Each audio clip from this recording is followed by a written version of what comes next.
Before we resume the cross-examination of Mr. Chorey, the parties, or at least one of them, wish to know whether we had specific points on which we would like to hear them tomorrow.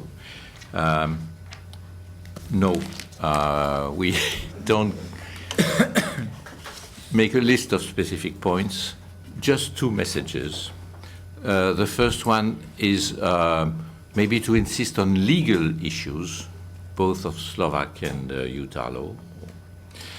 And second, although it may be obvious, but it seemed to us that in the opening statements there were arguments that were, if not entirely new, not really developed in the memorials, and to which there was no opportunity to answer yet. And we would like to have detailed answers on these points. That's all. So we resume.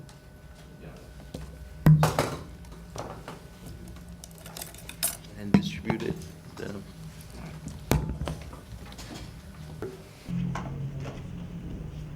morning.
Could you tell us at what date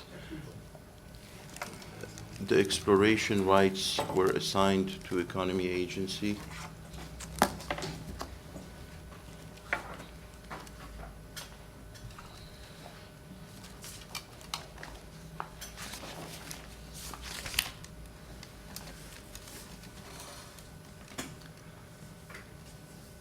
Vážené dámy, vážení páni, prajem vám. Ladies and gentlemen, good morning, ladies and gentlemen. Exploration rights for the Economic Agency were assigned by tender. There was an order of bidders established in the tender, which I think was held sometime in April 2005. Don't exactly remember the exact date. Might have been 21st April.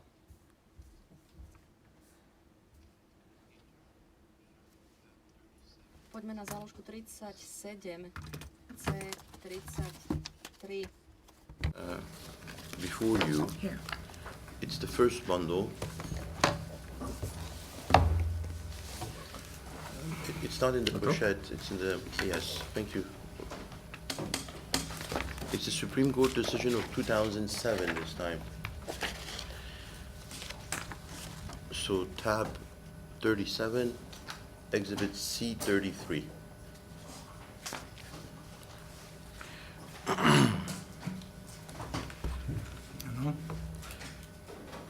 And the part that is highlighted should say the regional court also stated that on April 21st, 2005, a tender procedure was held.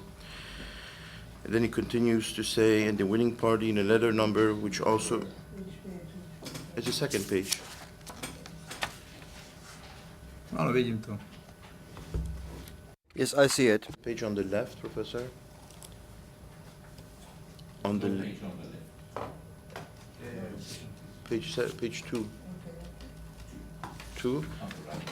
Towards the bottom, more towards the bottom, there is a sentence that starts with the regional court also stated that in April 21st, 2005.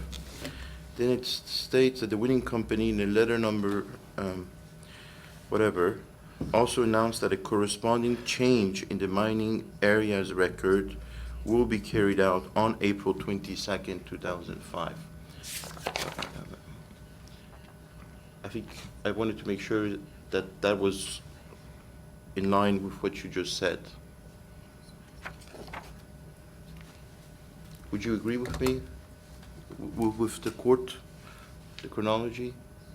A Do you agree with the court? ktorá je tu na uvedená ako Chronology. písomne? You mean the one stated here in writing? Yes, that it was. Zrejme áno, keď to... I suppose yes. Once it's been written by the Supreme Court, I would suppose they shouldn't make a mistake in that. Na jednej But let's try and agree on one thing so we don't catch each other on dates, because it's 2016 now. So I apologize for not remembering some of the days precisely going back 10 or more years. That's just a side comment. Thank you. I appreciate this. Then I would like you to look at the two documents, the two first documents in the pochette. It's R0249 and 0250.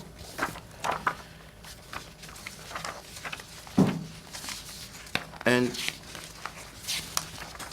the reason I bring these two documents to your attention is that yesterday, as far as R0250 was concerned, the draft contract with TransUnited and Economic Agency, you seem to indicate that it may not be April 22nd, 2005, but in May. And I showed you even the Slovak version said April 22nd, 2005. And I wanted to bring R0249 to your attention because there is another draft contract that is dated May, which may lift your confusion, namely that there were two draft contracts negotiated, one on April 22nd, 2005, and the second dates May 2005. Does that fit your recollection of the events? Nie. No. Jadrieva, neviem, čo ty... I think I did say this yesterday. I'm not sure where you are going with this. Well, Vysvetlil som... I've explained completely, clearly, my opinion and my position in this regard. I don't know what else is this fact going to show. There are two draft contracts here, which one submitted by don't know which company. I've never seen this company before. I knew EuroGas or Balmoral Resources. And then there's a counter draft or proposal of my company. And I think I explained to you the date yesterday already. And also the fact that I could not have known on 22nd April that this is United Corporation Company, because I only could have found that out once the draft contract was delivered to me. It was the EuroGas contract or Belmont as the title on the draft contract. Dopredu som nemohol vedieť, So I could not have known in advance that this is going to be this company, and which I point out completely is unknown to me. I'm not even familiar with the owners or anything else about it. And I was not willing to go into cooperation with some shell corporation whose portfolio I'm completely unfamiliar with. I was never given a record or extract out of business register or anything like this, which would show me what company is this.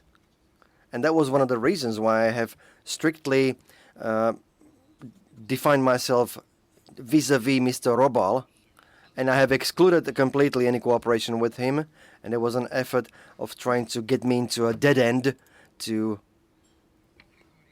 bring me into complicated problems. You're going on and on and on to talk and answer something that I have not asked yet. I'm asking you whether that lifts your concern regarding the dates. If you turn to your second witness statement at Now to- paragraph 42,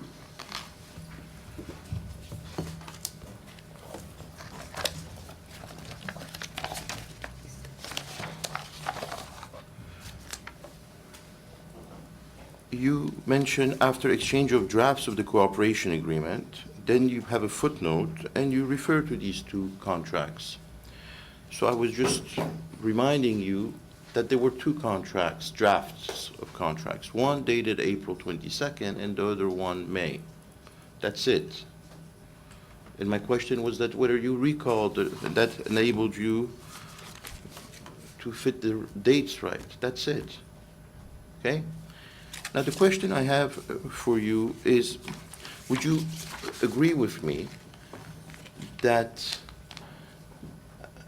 whatever means the shareholder of Roseman had or did not have were superior than the means, financial means of economic agency?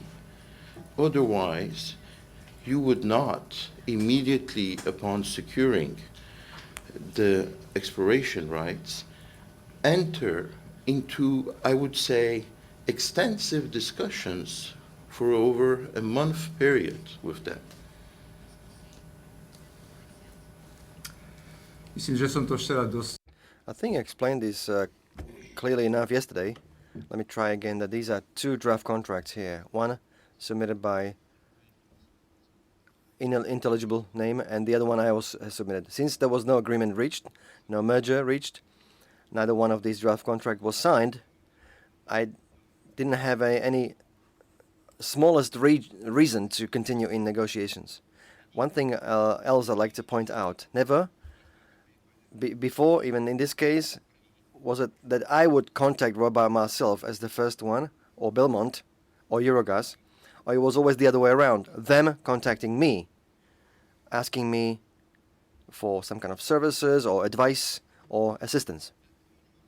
So I have nothing else to add to that. Entertained those discussions and you exchanged drafts, proposals, and counter-proposals. I stated at paragraph 42 of your witness statement, and as you confirmed this morning, you said there were proposals, counter-proposals, and discussions, obviously over a month period. That was the point that I wanted to make, not that these contracts were signed. If you have anything to add, please do so, otherwise I'll move to my next question.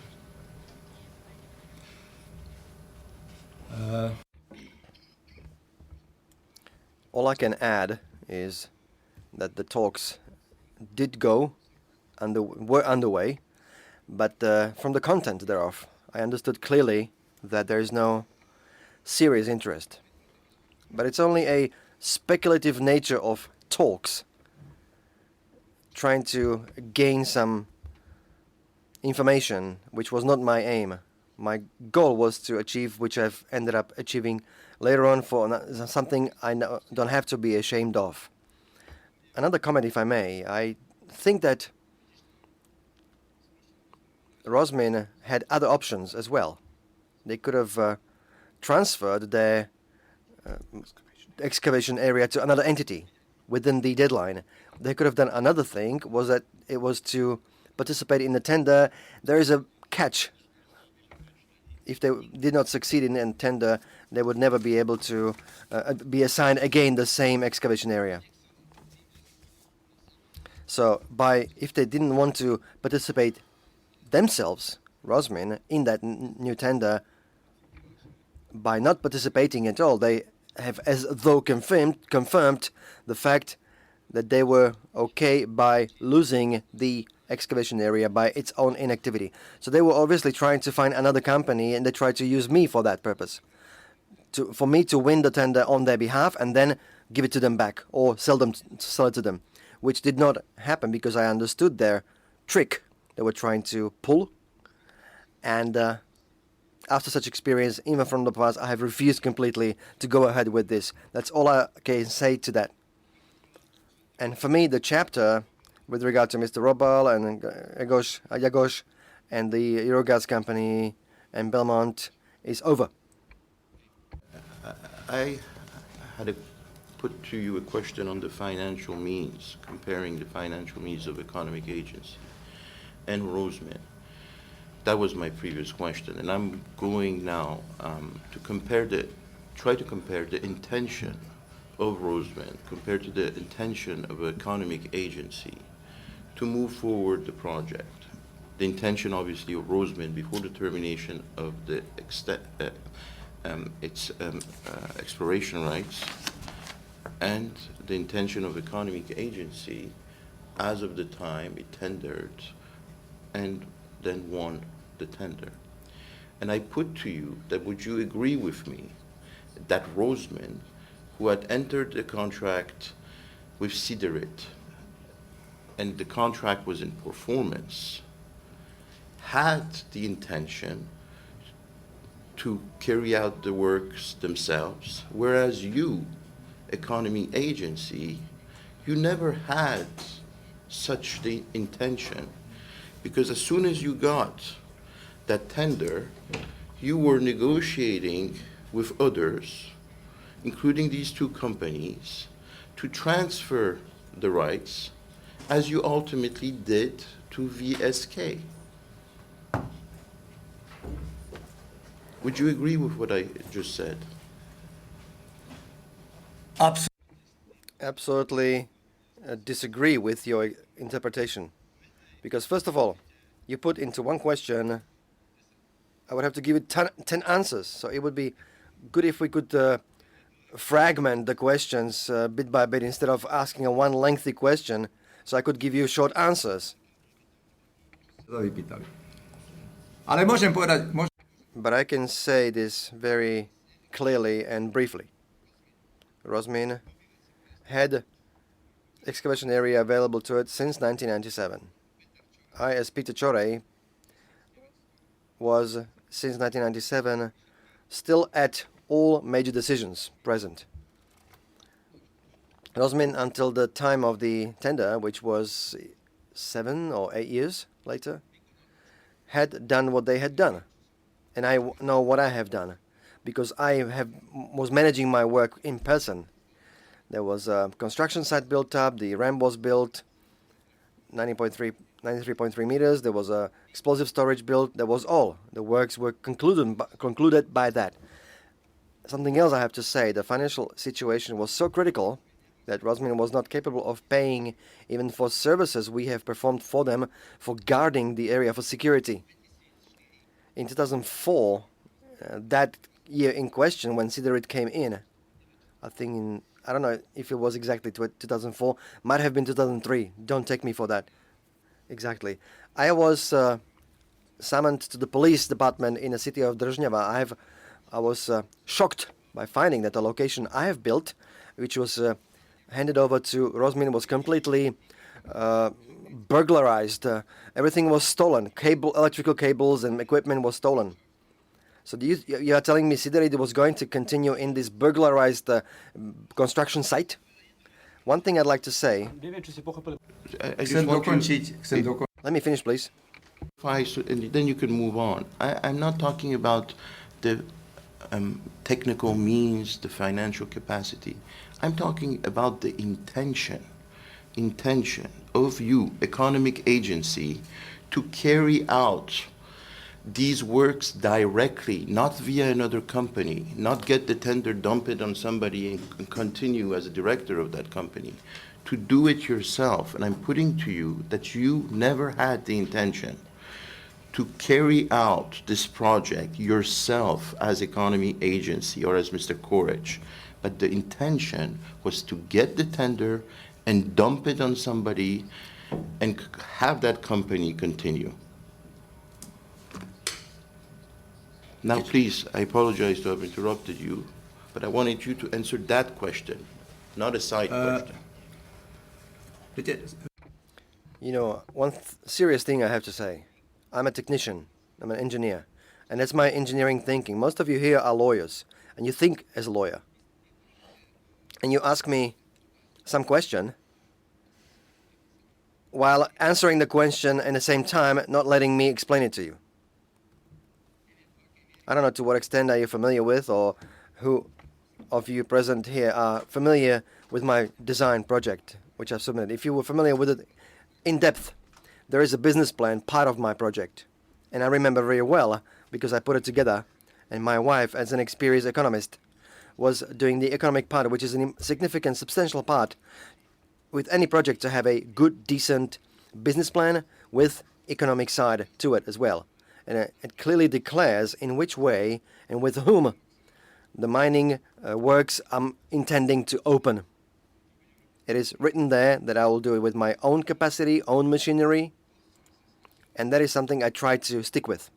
Second thing is that after the tender, I was approached by a company who was second in the order of the bidders, asking me whether it would not be possible to join our forces into cooperation. And when I talked at length with the owner of the company, I understood that this is a different situation entirely, that these people are truly interested in going into this. That is why I have decided then to go and join forces with them. And that's when I have to say something about your siderit. My father was building siderit. My father was a mining engineer who was one of the directors in this company. And that's why I respect this company.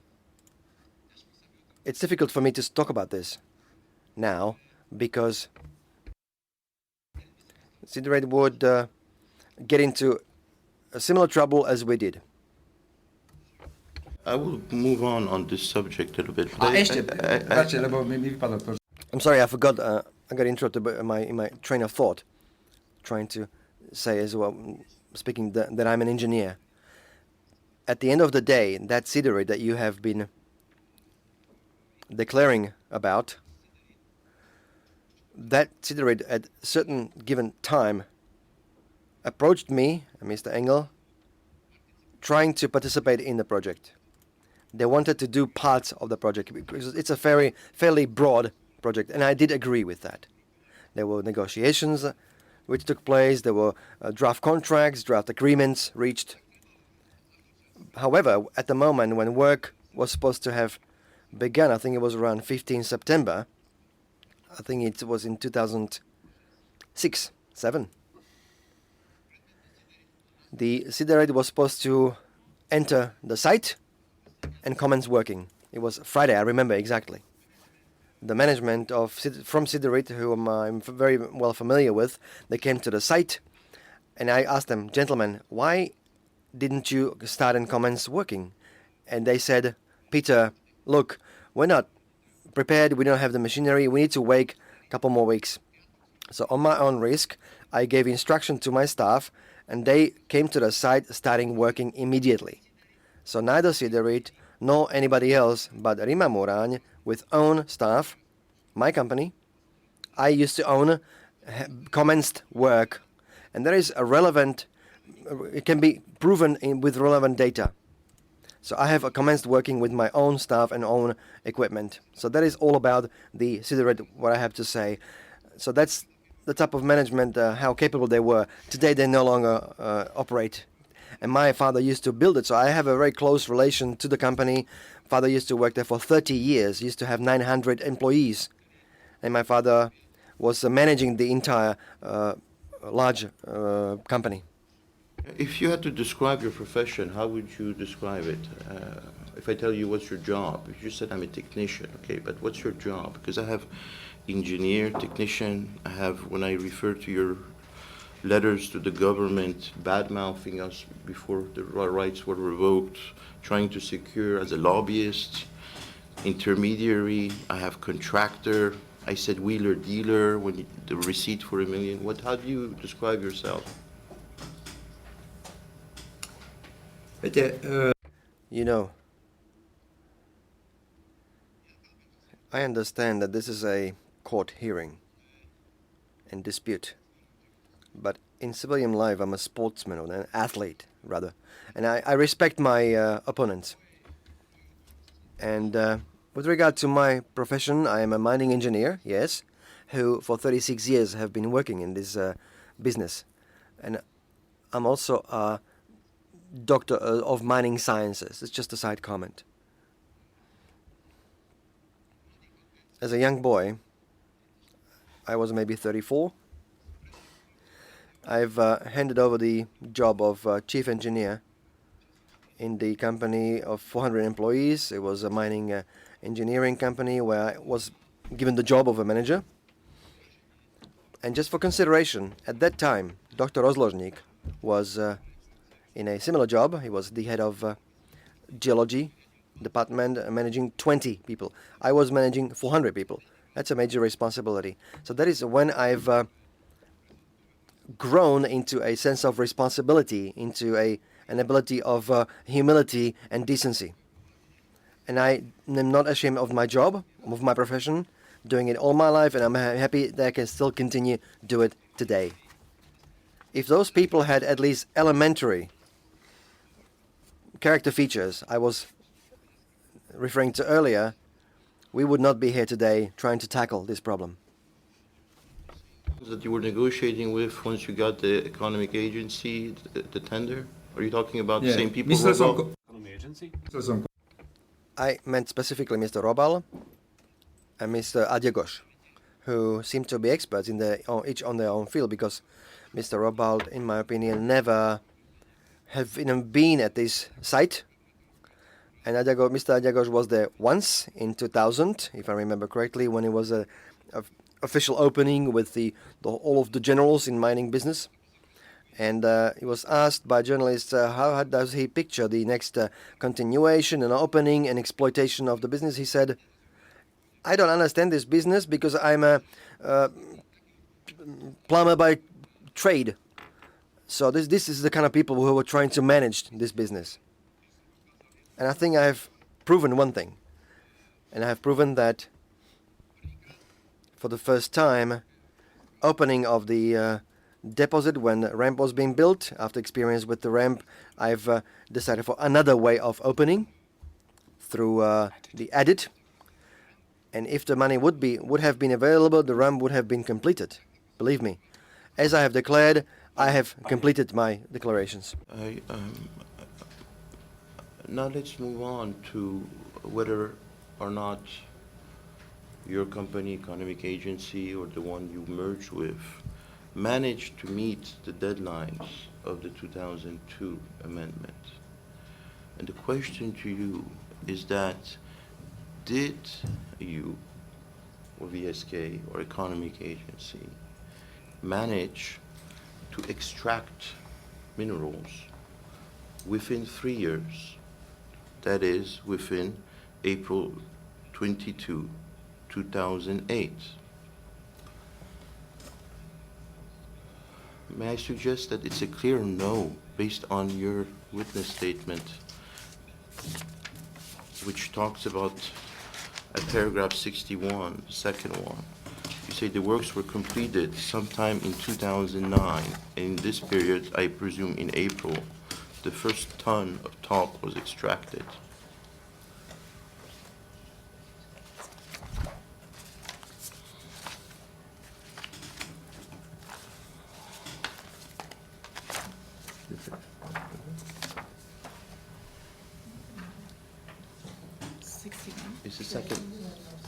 It's the second witness statement. Then it's the first. Dobre, chápem. It's the first, sorry. I understand, that's okay.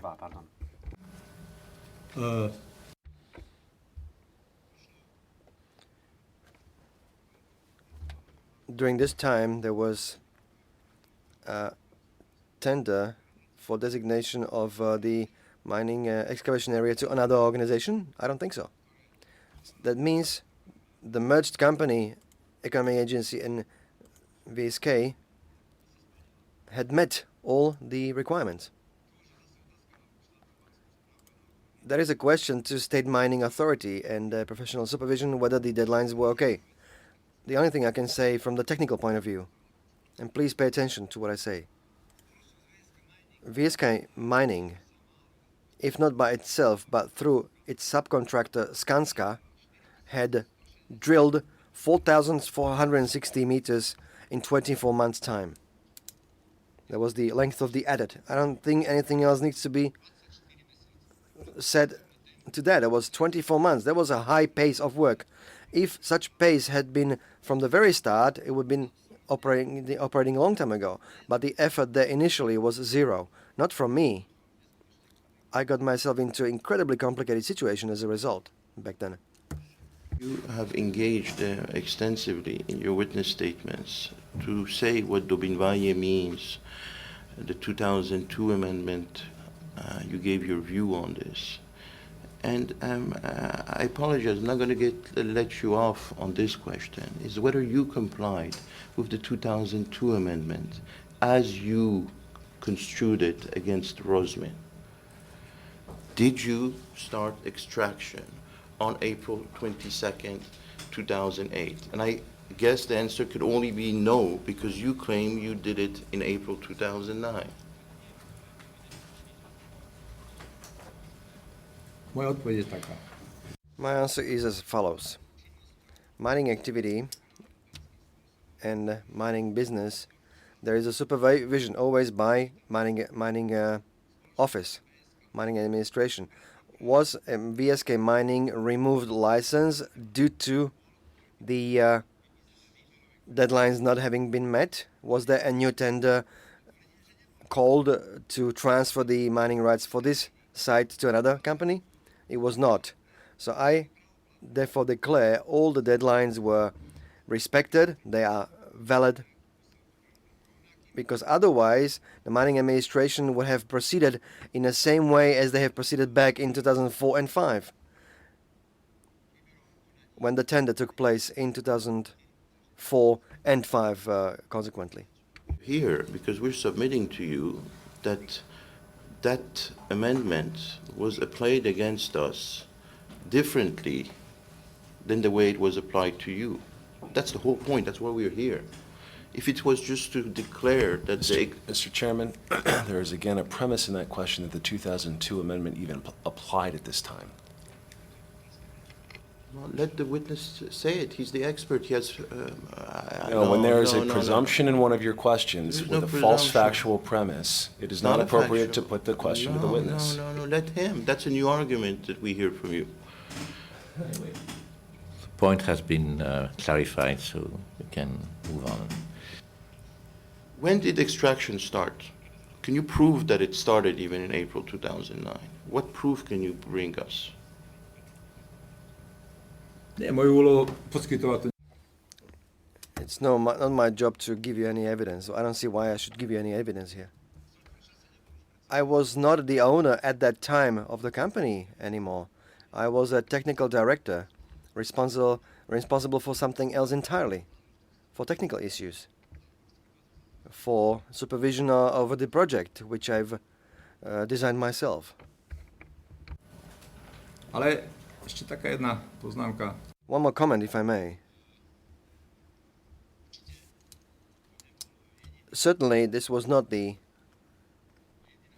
only situation when a tender was called. There was a modus operandi in other cases, and myself as member of the execution of the Slovak Mining Chamber had participated in other tenders on behalf of the Slovak Mining Chamber, and I can confirm that this was not the only case that there would be, due to inactivity of a company, a new tender would be called to reassign the excavation area to another company. I know this exactly and I can confirm this in relevant cases. I was a member of such commission in 2 cases, personally. So by saying that this was only specifically designed against Rosmin is completely untrue. And you had the head of the main mining office. You could have consulted this with him. So I don't know what else I can say to that. The 2002 amendment applied in 2005, 6, 7 when VSK was undertaking those works? Nie, lebo došlo tam k novele. No, because there was an amendment, I'm not sure in which year, 2005, if I remember correctly. There was an act amendment in the way that the deadlines were changed for underground exploitation from 3 to 5 years. And with above ground, it stayed the same for 3 years, I think. So underground excavation differs from the above ground operation, obviously. When you Čiže keď v tom answered- období, So when it just occurred to me now, when during that time there was an amendment of the law, which it did, then VSK Mining did not have the obligation by law to start excavating within 3, but within 5 years instead. And what law you said is that? And when did it come into force, do you recall? ešte raz. Včera ste tu mali predsedu hlavného banského úradu, ktorý za tieto veci zodpovedá. Mohli ste sa You had the MMO head here who was responsible for this. You could have asked him. I don't know exactly. Might have been 2007. I'm not certain. tých zákonov, aby I suppose that there are many acts who govern this business, and mining acts and decrees. There are, I'm sorry to say, they are really a huge number. I'm not familiar with all of them, but when I need something, I know where to look for it and how to look it up. 2007 law explaining what Dobinvaye means as it was reported in 2011, meaning that Dobinvaye was explained only in 2007, and that the same law where it explained it, it extended the deadline to 5 years. Is that the one you're talking about?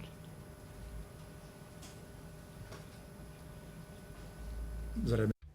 I suppose. So, okay. Now let us assume that the 2007 law that clarified the meaning of Dobinvaye in 2007 and extended it to 5 years, whether you complied with that, add 5 years and assume it was applicable to you, so it goes to April 22nd to April 2010. And I asked you, what proof can you give me that the company started extraction? And you answered, I think, is I don't have to give you a proof. But then you went on. So you don't want to give me the proof, or you don't know because you were a technical director? What is your answer? Ja mám veľmi rád. I'll answer you very gladly. At that time, company VSK Mining existed legitimately. So, if you need to know some details with regard to activity of that company, you should approach the owners and managers of the company, because I at that time was the technical director responsible for technical implementation of the mining works. And that was the alpha and omega of my activities, of my job.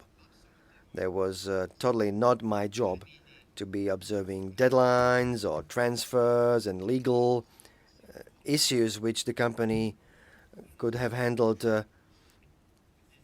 differently by their own management. I was not an executive officer of the company. What I wanted was what I was doing, being a technical director, responsible with supervision authorities, making sure that the quality and the dimensions as I have initially designed were also performed for the mining works.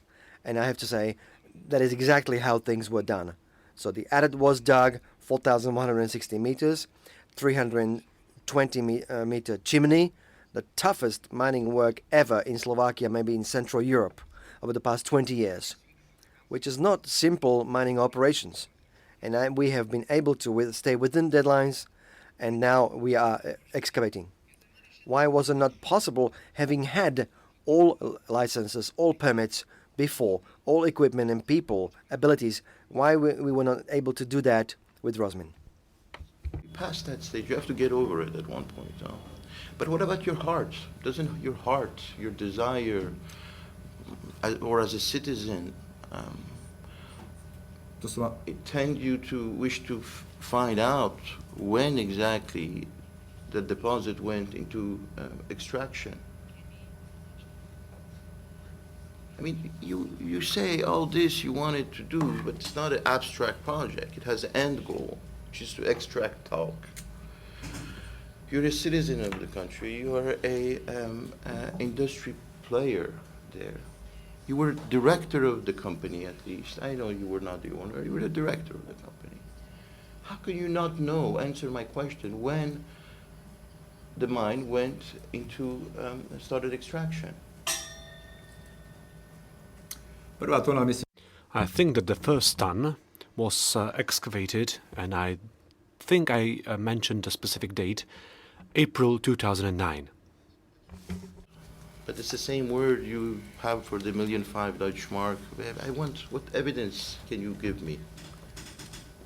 Let's move to the next exhibit. It's C306. It's a, you see, because all I'm left when I ask this question is with your statement, moreover, which is qualified as I believe. So I look at the press, and what do I have? I have a September 30, 2011, and this time it's not the World Bank report on corruption or European Commission. It is Rosnava, C306, dated September 30th, 2011, okay? That's your country. And if you go to the second page,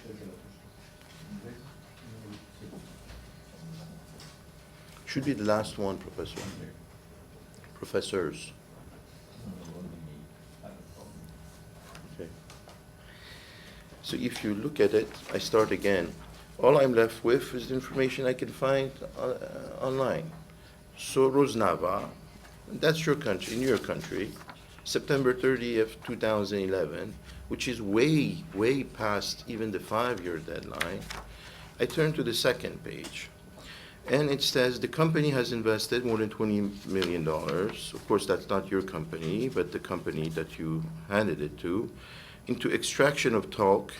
Since 2006, it has driven 4.2 kilometers long tunnel leading to the deposit and a 320-meter ventilation shaft. The necessary infrastructure for the mine has also been built. While preparation work was being done, the company employed 41 people. When talc starts to be extracted,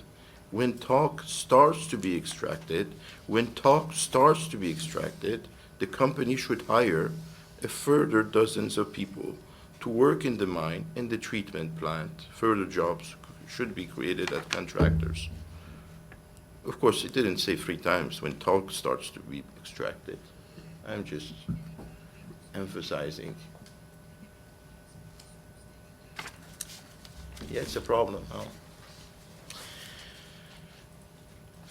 problém to nie This is not a problem at all, because over the 10 years, there were series of such articles, 30 of them, published by Mr. Robol. In the majority of these articles, nonsense was published and personal invectives and personal attacks on myself and my family. So I don't really attribute much value to these articles. This is published by journalists who can write anything, and basically they give their own meaning to things they don't understand. Please understand, I am a technical expert who is truly familiar with the matter, and I don't really put much weight to such articles. You told me that you don't know precisely when there was extraction. And this article, why Mr. Robol? I mean, what does it have? It talks about the main shareholder. If you look at the first page, there was a discussion with Robert Schmidt, General Director of Schmidt Industrial Holding and Vieski Mining Shareholding. The title is a very complimentary one. Hungary Gemmer clearly has the world's largest talc deposit. And then it goes on, you see, it says, besides creating job, another benefit for the local region, employment. It says your achievements, 4.2 kilometers. This is a good, congratulations, nice article.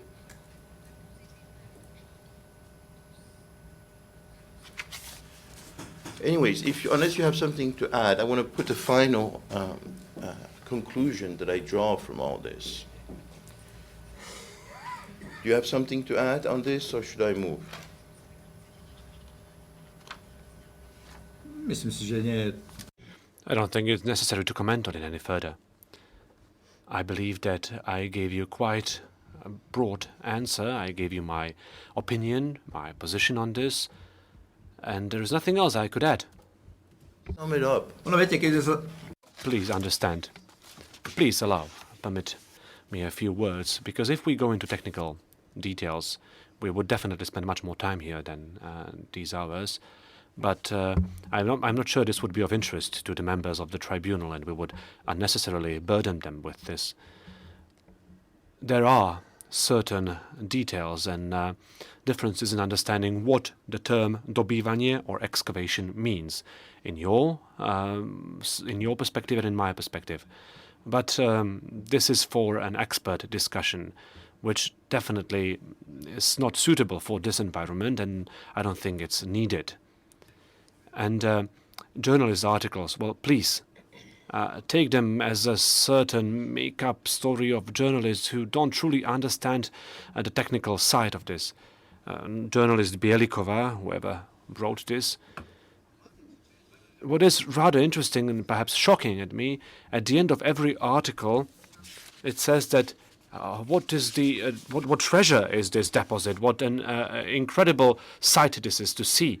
And yet, if they would approach the site and if they would talk to me, I would definitely explain it to them, and I think that Dr. Roznožník would give them the same answer. This is not exactly the case. This is a very complicated problem because it is not a pure deposit. This is not just a vast bulk of pure talc. It is a complicated deposit, and the whole mining process will have to be floated. So this definitely complicates the situation. So whoever writes that this is the best deposit in the world, Mr. Robel likes to pretend it's the best deposit in the world. Well, these people are very far from the truth. Well, again, sir, you have to focus with me. The article says that it quotes Robert Schmidt, which is the at VSK Mining's main shareholder. And it quotes them, we have just completed extensive exploration. Doesn't talk about extraction. Okay, I'll move on with my the conclusion I draw on this. Before I do so, maybe you say you were the technical director of VSK until 2012. When did you start? 2005? As technical director. 2005. I suppose 2005. 2005, 2012, okay. And you never held any shares at VSK, did you? Shares? Yeah. No. Okay. The conclusion I draw from this, and I leave aside Rosman, is that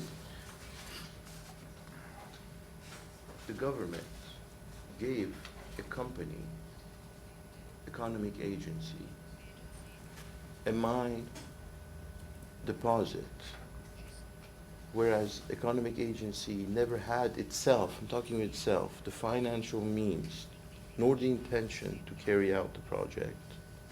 And ultimately, it landed in the hands of someone that had not reached extraction, even 6-7 years after. That's the conclusion I draw from this. And I have nothing else to say but to put that conclusion to you. And I think you have already answered everything. But if you want to add. Pán právny zastupca. Well, sir, counsel, have you ever been there? No, seriously. I would truly recommend you to see it in person, to talk to those people who understand the issue truly, who technically have to solve daily challenges, and you would understand how complicated this project is. And one thing, the government of the Slovak Republic did not give anything out as a gift, nor did take anything away from anyone. Rosmin, by its lack of activity, and everyone knows this in the industry, and I do hope that even people here understand it finally, by their lack of activity and lack of responsibility, reached a status quo where a new tender procedure had to be initiated in order to award the excavation area to other organization if they had behaved responsibly, decently, and if they would continue in the mining activities. I can guarantee you we would reach the deposit eventually. It's not about the Slovak government taking something away or giving something out as a gift. The Mining Act, which is in force and which we have to respect, everyone has to respect it, everyone who works in the mining industry, clearly states under which conditions any organization can have the mining rights and under which it does not have any mining rights. Nothing else, nothing more for a given excavation area. And I can only testify that I have worked in this industry for 36 years, and up to this date, I'm still responsible for some serious projects. So much from my side. What I've learned by listening to the witnesses of the Slovak Republic is precisely, sir, that there is no talk. The law is the law. There should not be any explanation of the law. And that after a deadline is a deadline. And you receive a letter, and there is no talk, you move. That's what I understood. And I see that this was not applied to your company, even if we were to take the 5-year deadline. You never received this letter, tlack, go. And that ends my examination, sir, and I thank you very much. Redirect. We have no questions, Mr. Chairman. Thank you.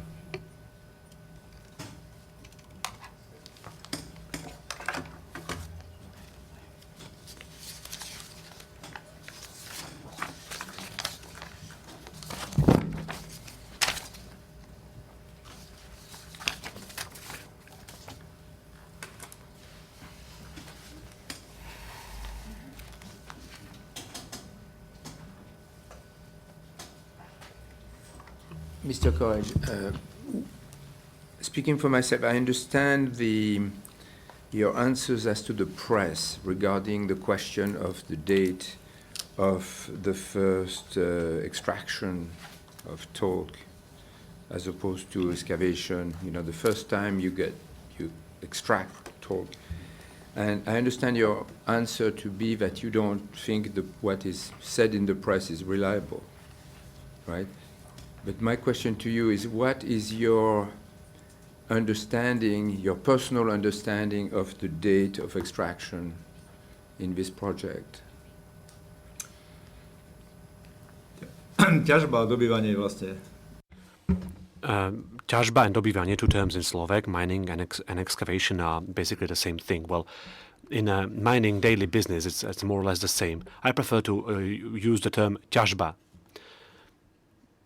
because in a Slovak normal jargon, we used to talk about mining companies. We never talk about excavation companies. So that's why I use the term ťažba and not dobývanie. I personally think that the key term, and please don't take my word for granted, I'm not an official state representative, nor am I an official representative of the company. I'm just a technical director. I think that the key deadline was April 2009. This is when the first ton of the mineral was excavated. Okay, so your answer is that the first ton of talc was excavated in April 2009. That's your answer? Ja si to myslím, že... I think so, yes. No other question following this one? No. Then thank you, Mr. Chorey, to have come and answered these questions. Now, and so you're free. Ďakujem pekne. Well, thank you very much. Good morning, Ms. Jarvis and Mr. Gardiner. So you have presented expert reports in this case, and you're going to be asked questions. But first, can you read aloud the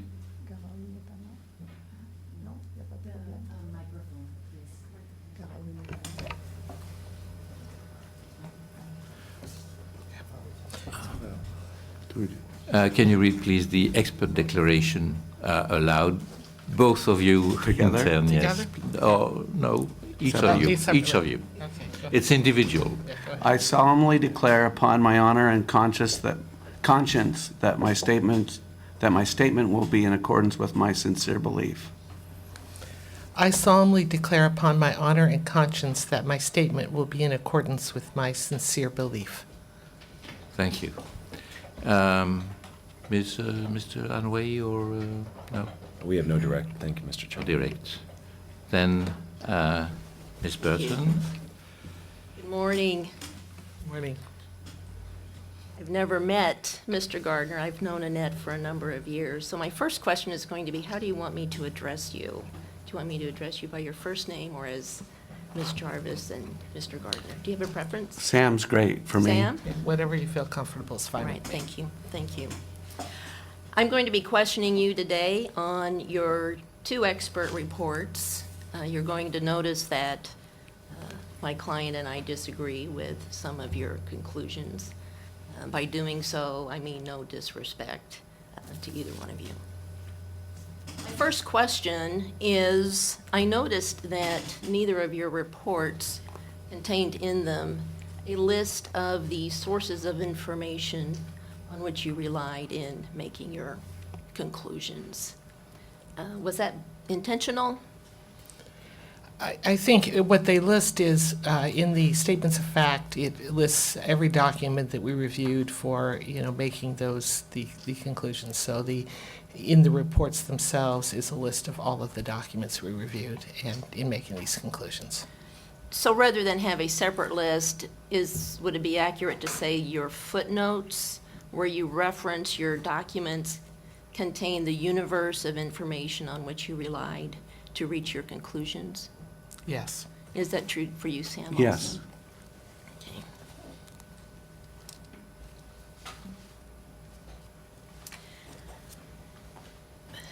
Okay. Now, Annette, you're certainly recognized as an expert in bankruptcy law.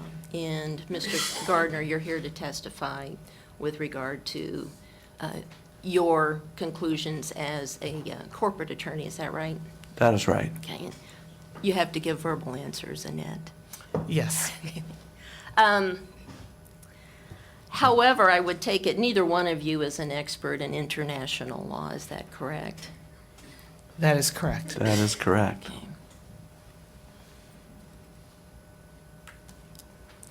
So you're not here to provide any opinions today regarding any of the issues that are before the tribunal under international law as they relate to the bilateral investment treaty between the United States and the Slovak Republic. Is that correct?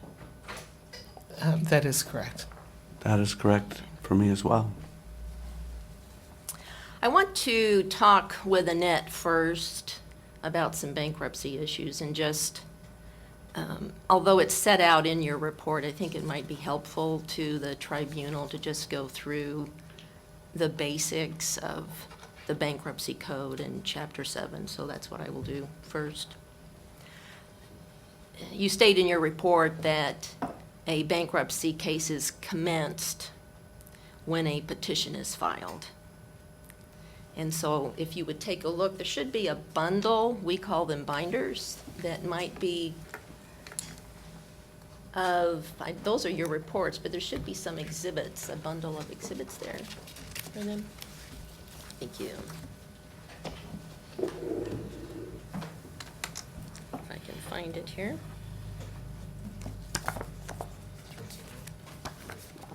Thank you. I thought I had the petition in here, and I'm not finding it right quick.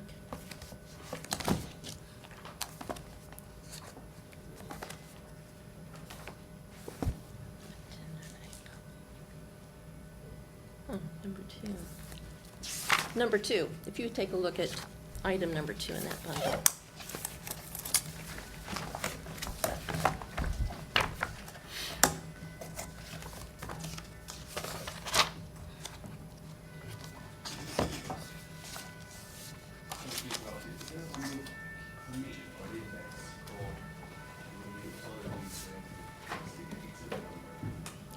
Exhibit 2.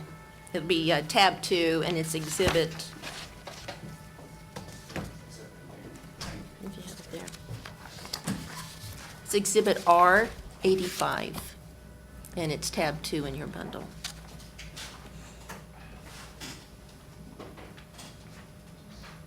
Three. This is the petition that was filed on May 18th, 2004, commencing the involuntary Chapter 7 case of the 1985 company known as EuroGas, Inc. Is that right? Yeah, that is correct. As I stated in my report, there are two ways that a bankruptcy can be commenced. One, a voluntary petition that is filed by the debtor, the company themselves, and the other is an involuntary, which is filed by creditors. An involuntary petition is sort of like commencing a complaint, saying there's a reason for them to be in bankruptcy under the statute, and then the court makes a determination as to whether, in fact, the involuntary petition is correct and the company should be put into bankruptcy.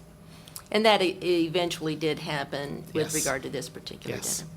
Now, the other thing I need to tell both of you is we can't speak at the same time due to the recording equipment, so I'll try not to interrupt you and request the same back. Property of the estate. Let's talk about that a minute. The bankruptcy code has various lists within section 541 of what constitutes property of the estate. I don't think we need to cover all of those today, but just for the tribunal's edification, property of the estate includes all legal and equitable interests of the debtor in property as of the date that the case is commenced. You agree with that? Yes. So with regard to the 1985 company's bankruptcy case, its bankruptcy estate would include all property, legal and equitable interests it owned in property as of May 18th, 2004. Would you agree with that? That is correct.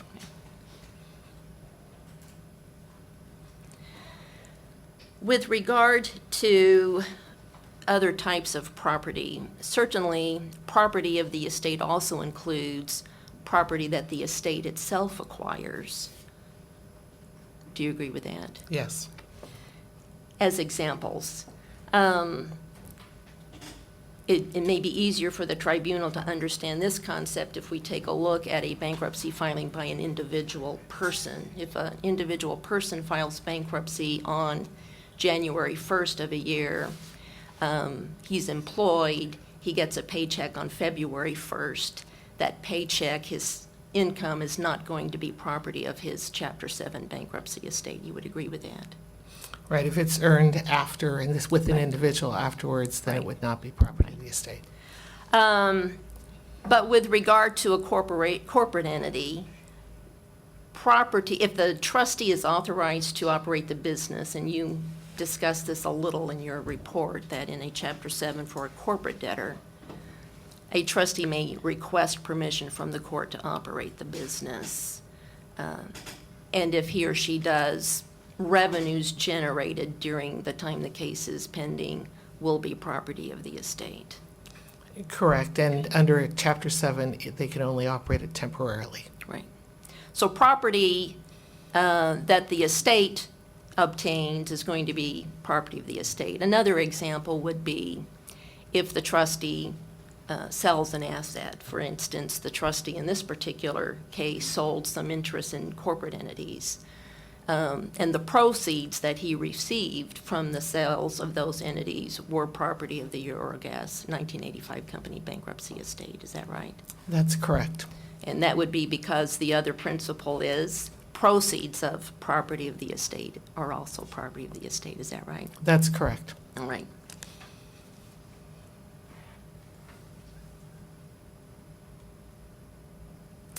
Property of the estate remains property of the estate until the trustee administers it in some fashion. He sells it, he abandons it, he destroys it. Some type of administration. Would you agree with that? Property of the estate remains property of the estate until it's administered by the trustee or abandoned, Sure. Thank you. or relief from stay is granted. Or foreclosed, yeah, so if Well, there's a. relief from stay. Yeah, relief from stay is granted and a creditor that has a lien on the property forecloses on it Yes. would be another example.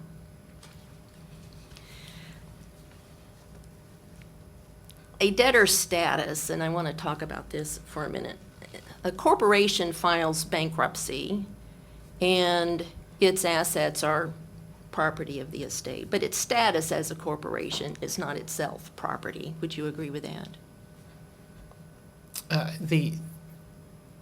You mean, yes, I mean, if you're asking me, for instance, whether if the company as it is remains as it is when it becomes a debtor, the change is that in a Chapter 7 case with a corporation, once a Chapter 7 is filed, the officers and directors no longer have any control over the corporation. That vests solely in the trustee. That's not quite my question. A corporation files bankruptcy. The bankruptcy trustee can sell its accounts receivable, its real estate, its equipment, its machinery, but it can't sell it can't sell the corporate status to somebody. No, the corporation is as it is when it Right. files bankruptcy. Right. A debtor in bankruptcy has an obligation under the bankruptcy code to file schedules of its assets. You would agree with that, I'm sure. Yeah, that's correct. Section 521 requires that of every debtor that files. Okay. And whether they're involuntarily filed or they file themselves, they must file a statement and schedules of assets and liabilities. And those are reflected by specific forms that the debtor is to fill out and file with the court, is that right? Right, there's standard forms they have to file. They have to file them under penalty of perjury. Okay. And those forms request certain information, list your real estate, list your cash, list your bank accounts, list your accounts receivable, machinery, equipment, interests in other entities are all among the types of property that have to be placed on those forms and filed with the bankruptcy court, is that right? Right, in fact, the law is very broad in what has to be included, what property has to be included in the statements and schedules filed with the bankruptcy court. Okay. So in this particular instance, you would expect, had the 1985 company filed schedules, it would have listed as an asset in its bankruptcy estate its stock interest in an entity known as EuroGas GmbH. That is correct. Okay. Often corporations have affiliates. They have subsidiaries, they have parent corporations. Let's take a series of corporations, and we're going to assume they're in the United States just to make it easier, and they're all filing bankruptcy, and they're affiliates. So you have the parent corporation. It files bankruptcy, you would expect that on its schedules, it would list its interest, stock interest in the subsidiary that it owns. That is correct. Okay. And then with regard to the subsidiary, it files bankruptcy at the same time. You would expect that it would list its assets, its equipment, its machinery, whatever that it specifically owns. That is correct. But you would not expect the parent corporation to list the machinery, equipment, and other assets of the subsidiary on its own schedules. Isn't that correct? Yeah, that's correct. Okay. So in this particular case with the 1985 company, while you would have expected it to list in its schedules its interest in EuroGas GmbH, you would have not expected it to list EuroGas GmbH's stock interest in Rosman. That's correct. Okay. And you would not have expected the 1985 company's asset schedules to include Rosman's assets, its mining rights, its permits, et cetera, that it owned in the Slovak Republic. That is correct. Okay.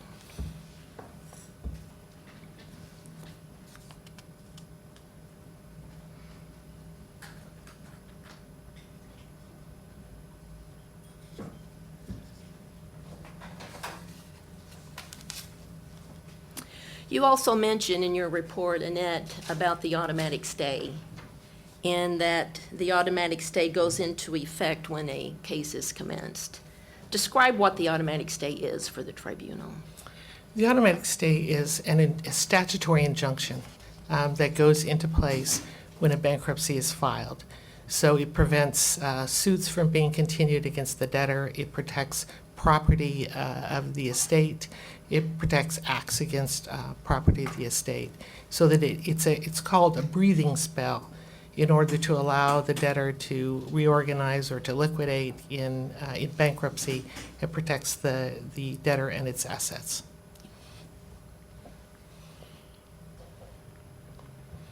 And I would add to, as an injunction, what the law says is that if someone violates the stay, then whatever they do in violation of the stay is void ab initio, so of no effect. The automatic stay goes into effect the second that the petition is filed, is that correct? Correct, it's statutory, so as soon as the petition is filed, it goes into effect. So with regard to EuroGas, the 1985 company, the automatic stay with regard to its bankruptcy proceedings commenced on May 18th, 2004, when the involuntary petition was filed. Would you agree with that? There is a split in the circuits on the issue when you have an involuntary petition, whether the stay goes into effect when they're determined to be a debtor, which would have happened in October, or on the date the petition is filed. But in the 10th Circuit, that is decided that it goes into effect on the day that the petition is filed. Right. So in this instance, that would have been May 18th, 2004. That is correct. The automatic stay does not last forever, and there are specific provisions in the bankruptcy code for when the automatic stay terminates. You would agree with that statement? That is correct. Okay. For example, specifically, the bankruptcy code provides that as against property of the estate, the automatic stay terminates when the property ceases to be property of the estate. That's correct. Okay. So that could occur by the trustee selling an asset, abandoning an asset, or a creditor obtaining relief from the automatic stay to take action against the asset. Yeah, that is correct. And the automatic stay as against the debtor itself terminates when the debtor's discharge is denied or the case is closed. That is correct, because there are parts of the stay that protect property of the estate, then there are parts of the stay that protect the debtor.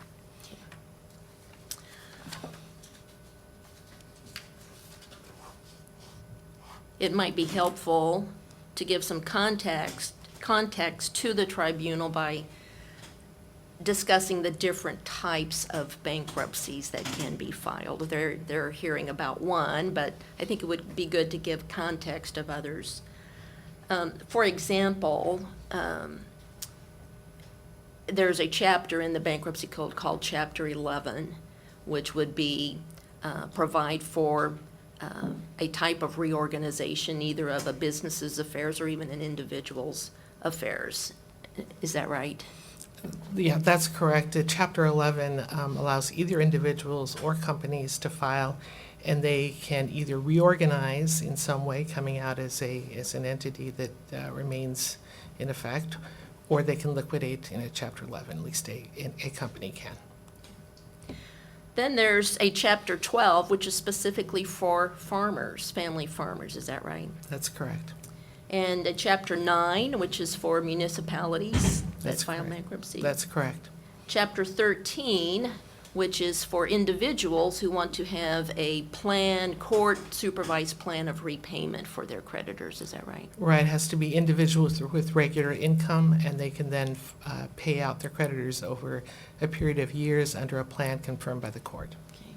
And then Chapter 7, which is what the 1985 company was placed into, is designed to liquidate a debtor's assets and then distribute that money equitably among creditors. Is that right? Right, and when a Chapter 7 is filed, a trustee is immediately appointed. The trustee takes complete control over the assets of the estate. That's different than a Chapter 11, where a debtor themselves, if they file, a company files, remains in possession unless the court decides a trustee should be appointed. In a 7, a trustee is immediately appointed that takes complete control of all the assets in the company. And a Chapter 7 trustee, such as the one that handled the 1985 company's case, has a number of duties that are spelled out in the bankruptcy code, is that right? That's correct. And among those duties is to collect and reduce to money the property of the estate for which the trustee serves, and close the estate as expeditiously as compatible with the best interests of parties in interest. That is correct.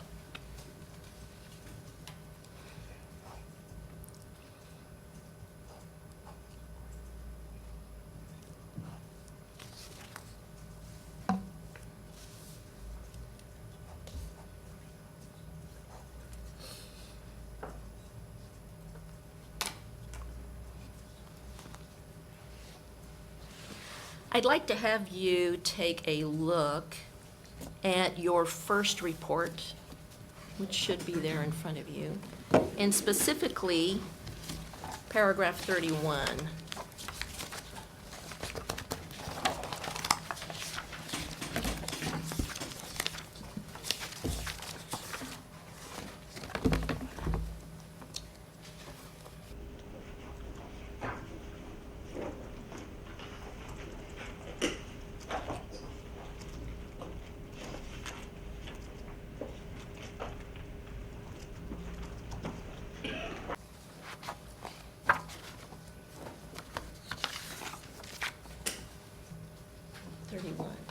It's in tab 13. Oh, tab 13, I'm sorry. Tab 13.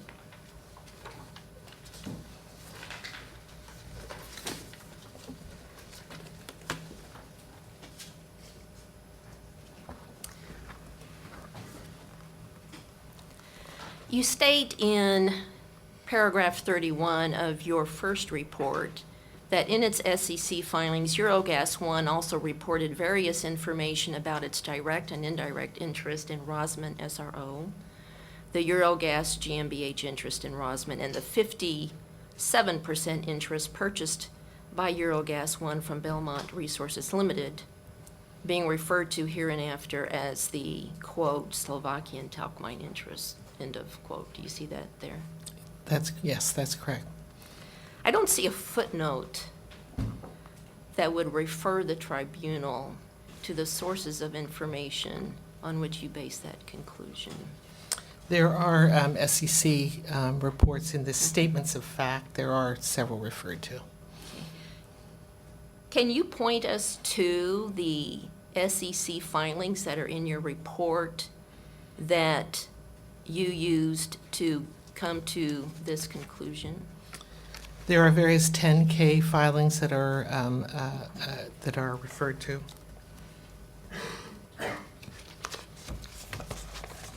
There's 2007, 2008. There's further ones, I think, in 2004, 2003. So there are various ones. All right. So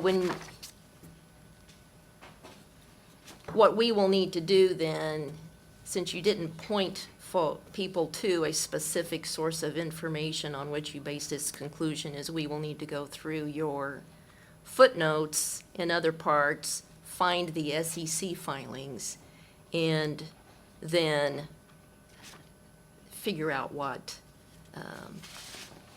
information is in those that would support this conclusion. Right. This was meant to, what the SEC filings showed were an investment in these interests. It's an indirect investment, but that's what this was meant to capitalize, is that there was disclosed in the SEC filings that EuroGas 1 had an investment in the Rosman talc mine. It was an indirect investment. Indirect.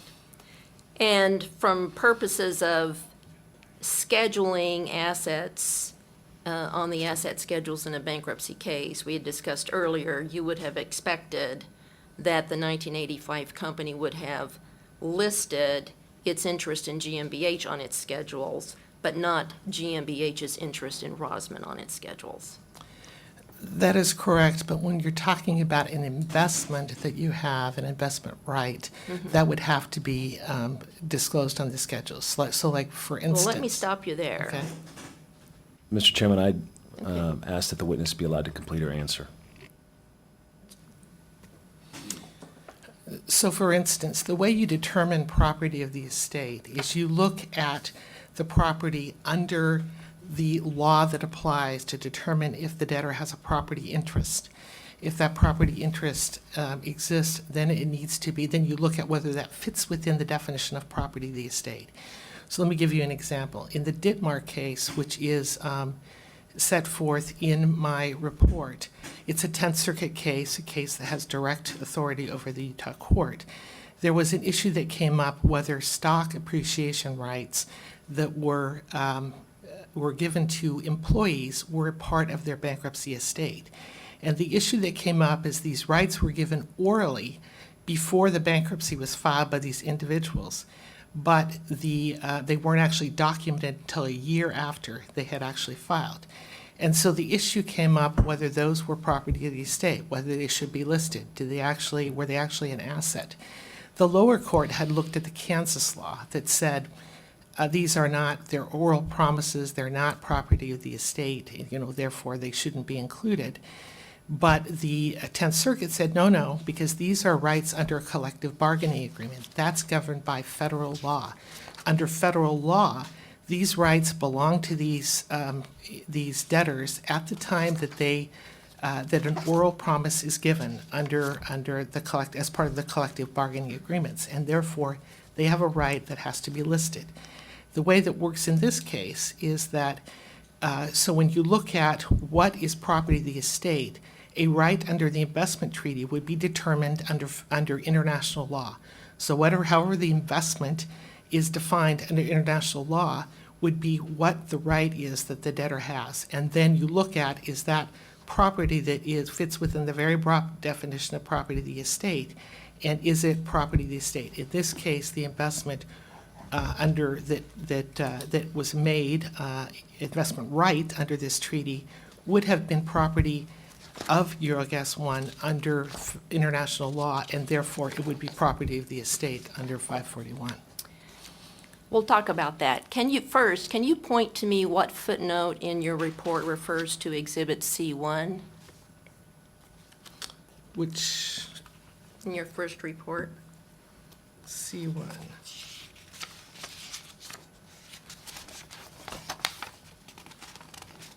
Can you tell me C1, which document are you referring to? The bilateral investment treaty. I have not referred to the bilateral investment treaty. So, by your earlier testimony, you have not relied on the bilateral investment treaty in reaching your opinion. Whatever rights there are, Okay, the Slovakian rights belong, right? My question earlier was, what sources of information did you rely on in reaching your opinion? And you said those that are reflected in the footnotes. So I'm taking you at your word that if it's not reflected in your footnote, you didn't rely on it. Right, but the footnotes, the SEC does refer to an investment, and what I was explaining is that investment, whatever it is, would be, part of the property of the estate, and it's defined by whatever law governs it. Property of the estate, and let's talk about that, is determined not by bankruptcy law, but by non-bankruptcy law. Is that right? You determine, property, it's a two-step process, and that's what Dittmar explains. You first look at what the property rights are under the law that governs that property. So sometimes it's state law, sometimes it's federal law in the United States. In this case, it would be international law that would determine what property rights, what assets belong to the company. And then you look at whether those fit into, are they contingent, are they unliquidated, would they fit into the broad definition of property of the estate under Section 541 of the Bankruptcy Code. So the first step is determine what the property right is under applicable non-bankruptcy law, whether it's state law, federal law, or international law. And then take that property right and determine whether or not it constitutes a legal or equitable interest of the debtor in property as of the date the bankruptcy is commenced. Yeah, that is correct. Okay. So let's take a few examples then that might apply. If the debtor owns real estate, you would agree with me that in general in the United States, property rights in real estate are governed by state law. That is correct. If the debtor owns patents or trademarks, its property rights in those assets will be determined by applicable federal patent and trademark law. That is correct. Okay. With regard to the 1985 company's interest in EuroGas GmbH, which was an Austrian company, its rights as to distributions and whatever rights it has in that asset would be governed by applicable Austrian corporate law. That's correct. Okay. And then with regard to EuroGas GmbH, its interest in Rosman, in what property rights that gives it, that would be governed by applicable Slovak corporate law. Right, so you go up the chain. Right. And whatever property rights under the bilateral treaty, the investment as it is defined under the bilateral treaty will be determined by international law. That's correct. What the investment is Right. determined by international law. And so the first step is to determine under applicable non-bankruptcy law, what's the property interest? And then determine, is that property interest a legal or equitable interest of the debtor in property as of the date the bankruptcy was commenced? That is correct. Okay.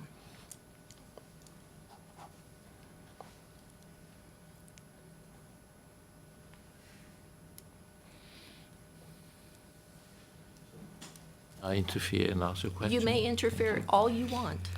But what if a right under international law appears after the bankruptcy was started?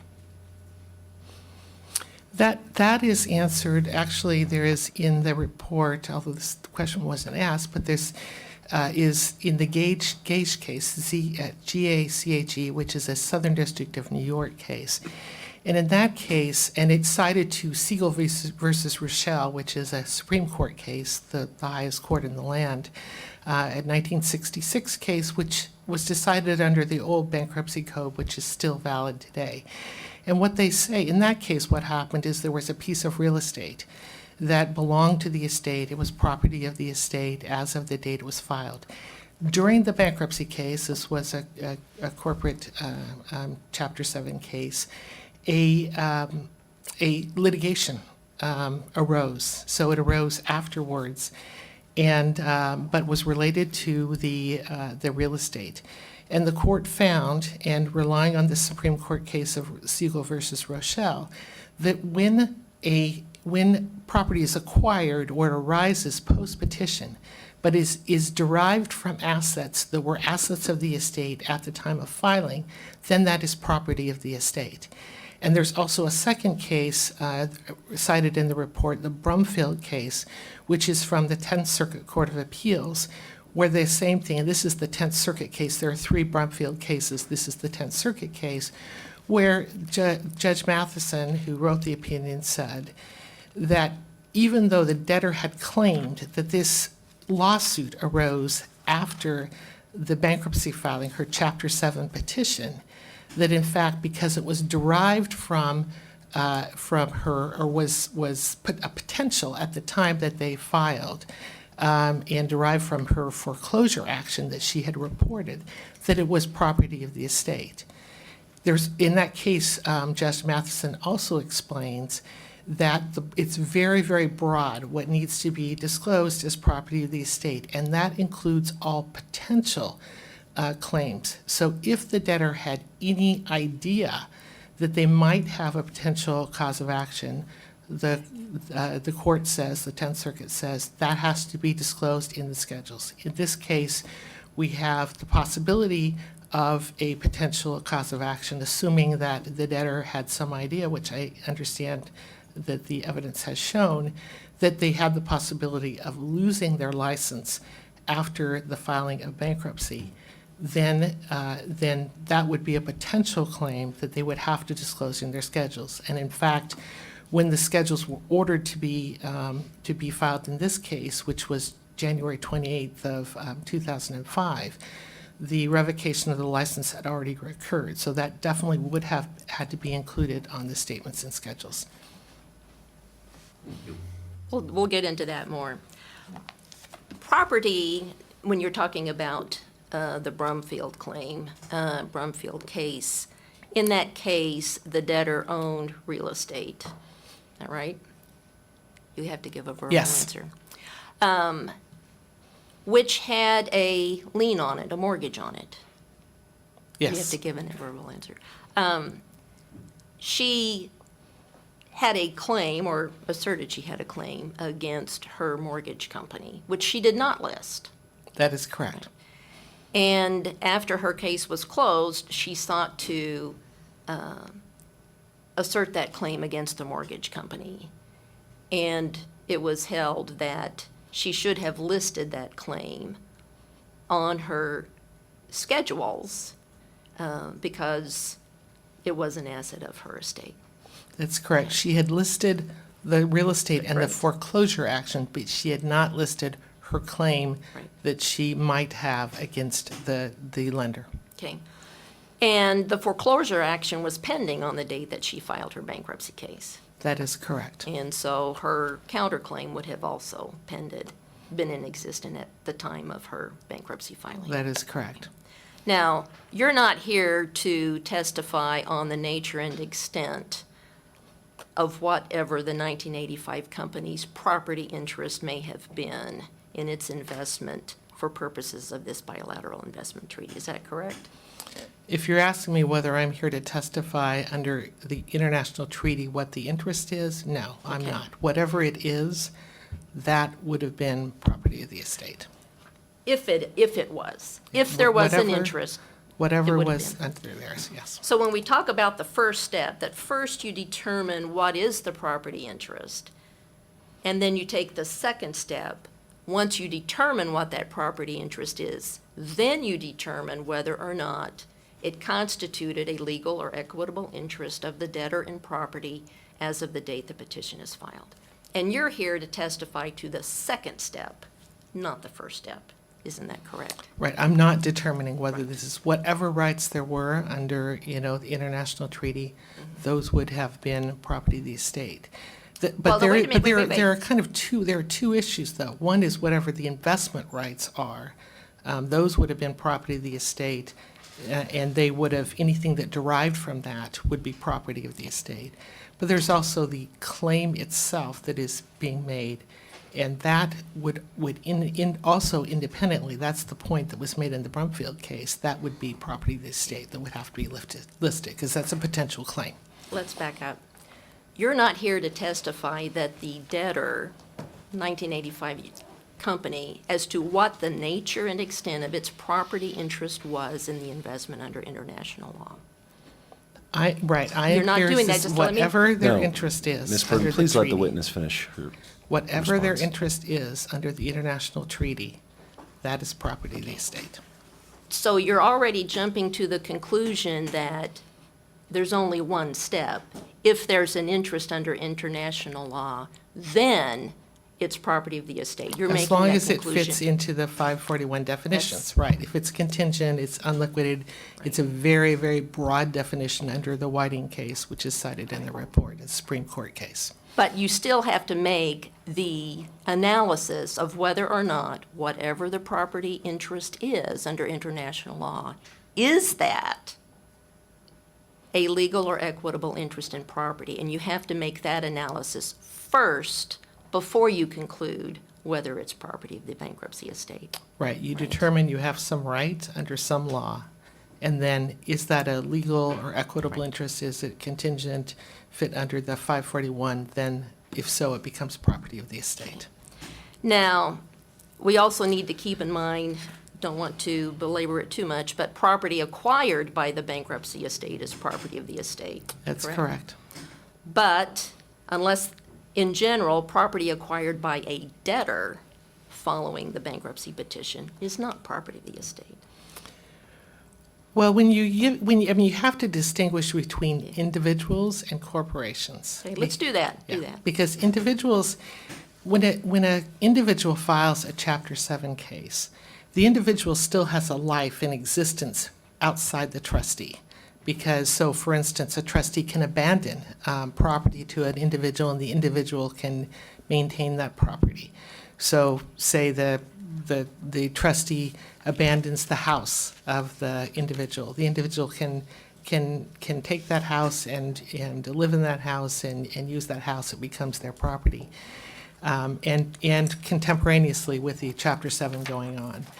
But in a corporate case, when a corporation files, the trustee becomes the debtor, becomes the corporation. There is no existence of the corporation outside of the Chapter 7 case, because both the Supreme Court's case in Weintraub, which is in the report, as well as the CW Mining case, which is the 10th Circuit case in the report, once a trustee is appointed, then the trustee becomes the only person that can control this company. They are the company. There is no company outside of that. In fact, in the CW Mining case, the debtor tried to appeal, and the court said, you cannot appeal because the debtor doesn't exist, the corporation doesn't exist except in the form of the trustee. So the trustee has complete control over all the assets in the corporation itself. The trustee has control, but I'm not talking about the trustee. I'm talking about property rights. Right, but I think, in that instance, I don't see how a company can acquire rights that aren't acquired by the trustee. Because the trustee is the only party that can act for the corporation. But you do not know when the property right, if there was one, in the investment arose under international law. You're not here to testify to that. No, I'm not Okay. here to testify about that. If it arose, if there was a right that existed at the time that they filed bankruptcy, that right became property of the estate. If there was a right that arose, or a property right that arose after the filing that is derived from the right at the time that it was filed, then it is property of the estate. I would agree If with there was a potential claim or possibility that was existing at the time of the filing, then that is property of the estate. As long as the debtor, as the way the 10th Circuit said in the Brumfield case, had enough information to know that there was some potential that a claim could arise in the future. So if the property right in the investment existed on May 18th, 2004, it was property of the estate, correct? Yeah, any property that they had would have been property of the If- estate. If the property right arose after that date but was derivative of property of the estate, in the sense a proceed, then it would be property of the estate. Well, it's not, a proceed it's not that narrow, because when you look at the Gash case, Southern District of New York, it was litigation that arose out of a real estate property interest. So it's not just proceeds. And Siegel versus Rochelle, the Supreme Court case, explains that. It's something that arose because you had some interest at the time of the bankruptcy filing. As you had said, derivative. That's a term that is used. There's also related. There are a variety of rules, but derivatives is the most common term used, because it needs to relate to or the property as it existed when the bankruptcy was filed. So if it was owned, if it existed on the date of the filing or arose afterwards but is related or derivative of property that was owned on the date of the filing, it will be property of the estate. Right, or if it's a potential claim that arose, Yeah. that was, that at the time of the filing, there was some potential or possibility of a claim, that would also be property of the estate. Again, related to property of the estate. Well, no, that is independent. There's property of the estate and property that's derivative of that, or that comes out of that, that's property of the estate, even if it arises after the bankruptcy filing. But then there's also this separate issue that was raised by the 10th Circuit in the Brumfield case, which is if you have a potential claim, that has to be disclosed. Right. That is property of the estate. But in Brumfield, that claim was related to property of the estate, her home. Right? That's correct. Right, That's okay. correct. That's what- But there is for instance, I think it's the Stevens case out of the District Court of Utah that also talks about this very broad definition, that if there is a claim, that is potential, at the time of filing, it has to be listed as property of the estate.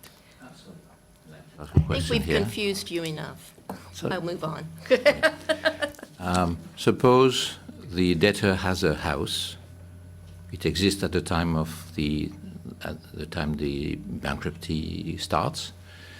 Then there's a fire, and it's caused by the fault of someone, so it could give rise to damages. That right to damages, would you think it's property of the estate or not? Yes, it would be. Thank you. Because it's related to property of the estate. Yeah, Comes out of- it's right, exactly. So even though the event happened after the bankruptcy was filed, it was related to property of the estate. It is property of the estate. No, that's okay, thank you.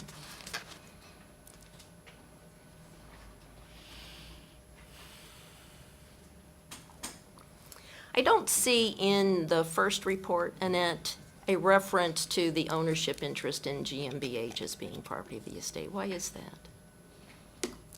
I think, well, directly, I think this wasn't, it was defined, as whatever that interest is, reported, so not specifically, identified, I think. I think we'd identified it in the second report. You did in the second report, which is? And let me explain why that is. Okay. Because in the first report, the issue was dealing with the merger. That was the way that it was explained by the claimants, that the right of under the investment treaty went from EuroGas 1 to EuroGas 2 through a merger. So I dealt with only the merger theory. In the second report, then the claimants had claimed that actually it came through a sale of GmbH to McCollin, and that's why we addressed that in the second report, because that now became the focus, whereas in the first case, it was simply a merger theory. All right, so that answers my question on why GmbH is mentioned in your second one, but not your. Yes, that's first one. correct. Okay.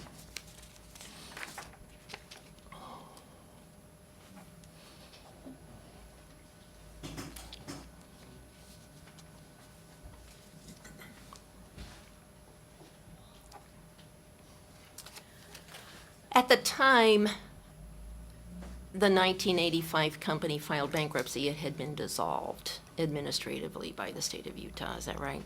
Right, and in fact, the 2 years had passed for reinstatement, so it could no longer be reinstated. Right. You had discussed in your report, your first report at paragraph 54,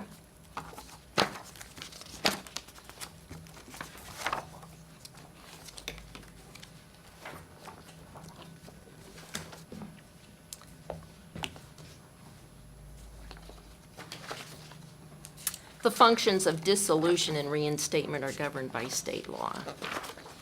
That is Is that right? correct.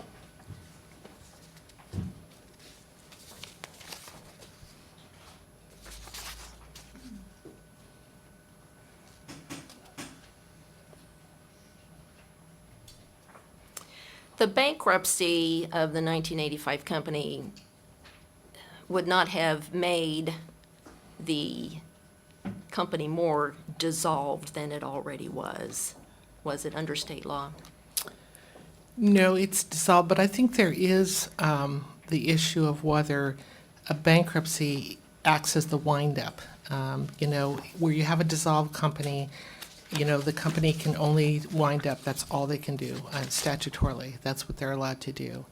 I think that was the point of the case in Texas, the Liberty Trust case that the district court was making there, is that a bankruptcy can be the wind-up because the trustee is now becomes the substitute for the officers or directors of a corporation. Their job is to liquidate all the assets of the estate and distribute it to creditors. So there is, there is the the possibility that, in essence, this is the windup under state law, because that's essentially what the trustee was supposed to do.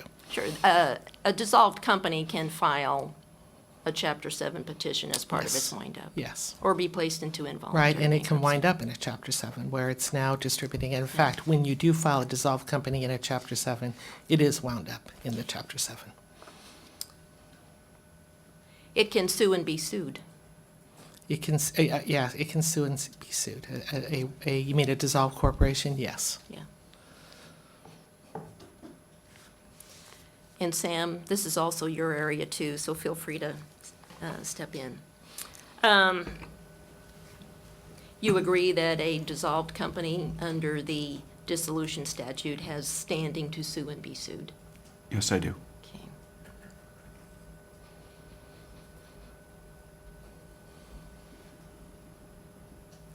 Going back to some events, post-petition events. So, Annette, the 1985 company filed bankruptcy on May 18th, 2004. And in early January of 2005, the Slovak Republic terminated Rosman's rights, mining rights.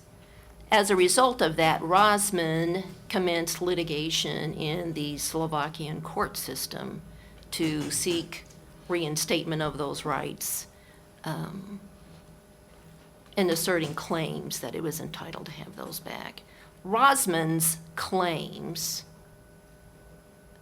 that it pursued in the Slovakian courts, you would agree, were not property of the 1985 company's bankruptcy estate, would you? Right, I mean, unless they fit under the Yeah. international treaty rights, no. Okay. And so you would agree that Rosman's action in pursuing those claims did not violate the automatic stay, Yeah, that is correct. because those rights were its rights, not the 1985 company's rights. Right, if they're not the rights pursued under the investment treaty that belong to EuroGas 1, then they would be rights they can pursue on their own.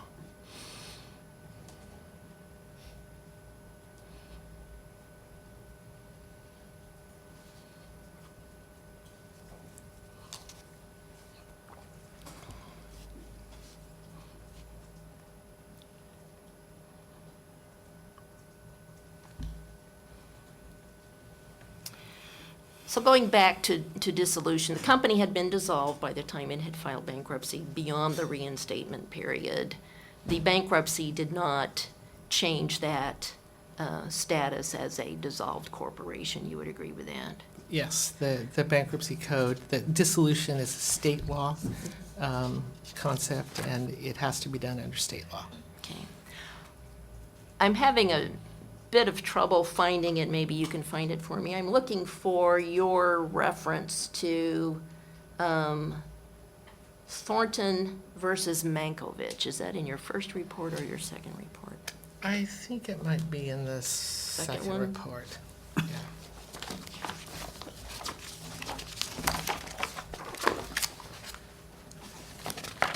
Tab 14. Excuse me.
perhaps we could take a... Wait. Did you find it? Yeah, Jordan versus Mankiewicz is actually, I think, in the first report on page 40 in footnote 143. Ah, there we go.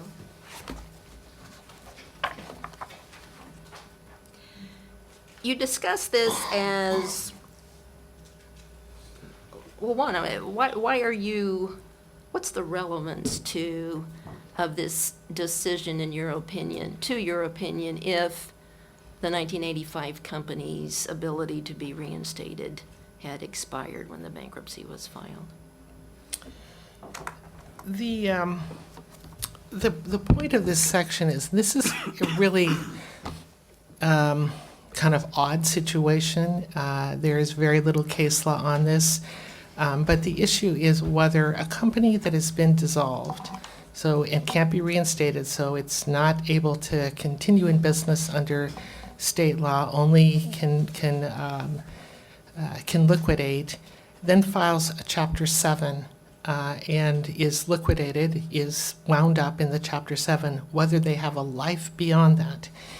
And, these cases, there are several cases, very few of them, that deal with this, and I think really the only case is the Liberty Trust, where you actually have a corporate debtor that is trying to continue business or deal with assets outside of a Chapter 7. In that case, what happened was the Chapter 7 trustee made the decision that there were certain contracts that weren't worth it to the estate, so he rejected or terminated those contracts and then abandoned certain assets that he felt were not of value to the estate. The principal of the debtor then, supposedly under the name of the company itself that was in Chapter 7, took those assets and started running its business again on the side. So the court went in to, or the trustee went in to ask the court, can the debtor do this? Can they take these assets that I've decided are abandoned, we're not worth it, we're not gonna, they don't create any value for the company, and run those on the side? And the district court, it was not a bankruptcy court that made this decision, said, no, you can't do that because the assets have to be wound up basically and dealt with in the bankruptcy case.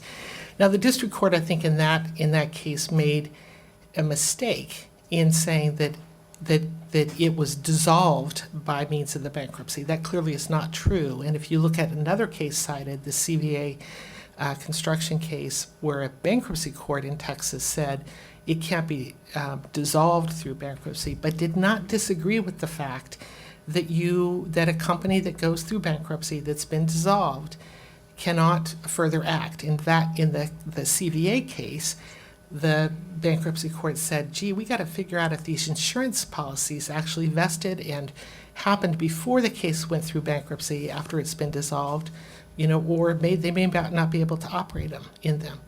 And when you look through the cases, we haven't been able to find any cases, nor have the claimant cited any cases, where a company that has been dissolved under state law and cannot be reinstated, and then has gone through a Chapter 7, has been able to be operated, to either sue, or they can be sued, because once you come out of bankruptcy as a corporate Chapter 7 debtor, you don't get a discharge. So to make sure they can't continue to operate, you can be sued, but can they administer assets, actually sue on assets and administer assets? The Chapter 7 bankruptcy case did not. There's only one case where that was done. It was a Wyoming case, I think it's Catamount, that was cited by the claimants. And in that case, while the post-Chapter 7, post-dissolved company brought a suit, that suit was in defense of suits that were being brought against it. So in that case, they had a homeowner. They built a home. There was a construction defect case, and they were going to be sued by that debtor or that claimant. And so they sued their subcontractors to get reimbursement for that, because they blamed the subcontractors for actually what they were going to have a claim against them. But there's no cases that have had a post-dissolution, post-Chapter 7 corporation actually administer assets. So sue on assets continue with assets, because these cases, I think, say, and this is one of them, that there is a windup that occurs in the 7, and the Chapter 7 post-Chapter 7 corporate debtor, post-dissolution corporate debtor cannot act any further except to be sued. So I would urge or posit this concept. Well, this would be a good time to take a break, I think, if we could. We've been going a while. Very good. 15 minutes. So we come back at 20 past 11. Discharge, it ceased to exist as an entity with any assets. Is it? Right. You got to remember that EuroGas 1 was already dissolved and couldn't reinstate under Utah law when it went into bankruptcy. Then in Chapter 7, all of its assets were wound down and liquidated. It came out without assets. There's also the additional issue of they never filed statements and schedules. So because of that, no, if there was anything, nothing could be abandoned to them. Have you, since preparing your first report, checked to see how many courts have cited the Thornton versus Mankiewicz opinion for the proposition that as a defunct corporation following bankruptcy, a corporation ceases to exist? Have you looked for those? You know, I've looked for cases. Like I said, this is very rare. It doesn't happen very often. There's only a few decisions which are in there. So it's not what I would call settled area of bankruptcy law. I believe that, you know, in this instance, it's my opinion that in this instance where, and these cases also look, let me go back to state laws. So I believe in this instance where you look at those cases that are saying that if a company, you know, goes through a Chapter 7, and in this instance where they've already been dissolved, they cannot reinstate, so their assets are wound down, that this company would not have any assets left to pursue. Now, this also deals with, I know the Wyoming case, the Catamount case, talked about looking at state law. So if you now take this and look at state law, the wind-up activities were completed in the Chapter 7 case, and there are the cases under state law, the Hillcrest case and the Holman case, that say after some period of time the windup has to complete, and therefore this would be consistent with those state law cases as well. Okay, so just for your information, yesterday I went online and checked to see if any court in the country has cited Thornton versus Mankiewicz for the same proposition on which you rely on it, and I find none. Yeah, it's rare. The Rare two situation. The two Utah cases you just mentioned that you relied on, in your opinion, were cases that were decided under a prior statute. Hillcrest wasn't, but Holman was. And then Liberty Trust, which is another case on which you rely for your conclusion. I have a copy of that at tab 16 in your bundle.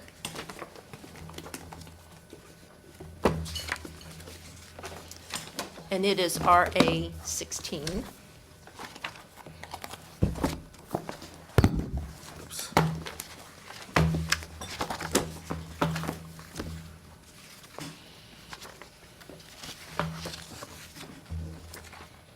And if you go to page 4 of 6, I think we find the language on which you quote in yours, but I want to start at the last sentence there on page 4 of 6, where it says, the consequence of denying a discharge to corporations and partnerships in a Chapter 7 proceeding is to render such entities defunct, which is the word you're using in your report. And then the court goes on to state, the court assumes that defunct depicts a status akin to that of a dissolved corporation or a partnership, and so interprets it in this case. What I want to talk to you about is taking a hypothetical of a corporation that is in good standing. So the opposite of being dissolved in our parlance in Utah is that the corporation would be in good standing. Is that right? Yeah. Right.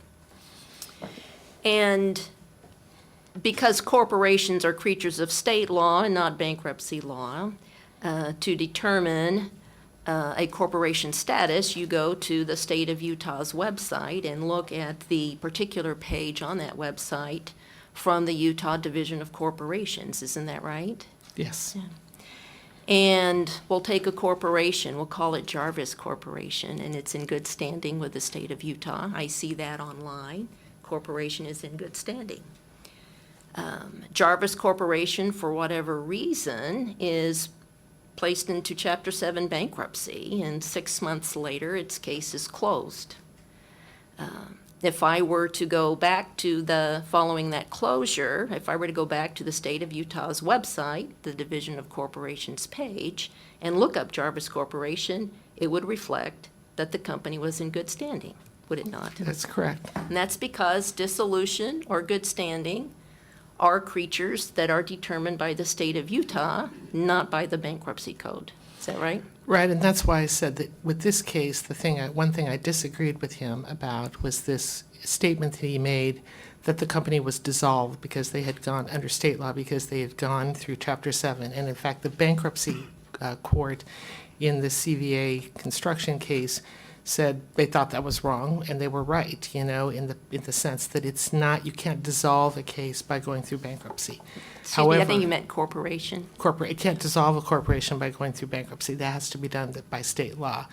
However, I don't think that the bankruptcy court disagreed with the proposition that it was problematic to, once a case has been liquidated in a 7, to administer assets thereof, which is why it avoided that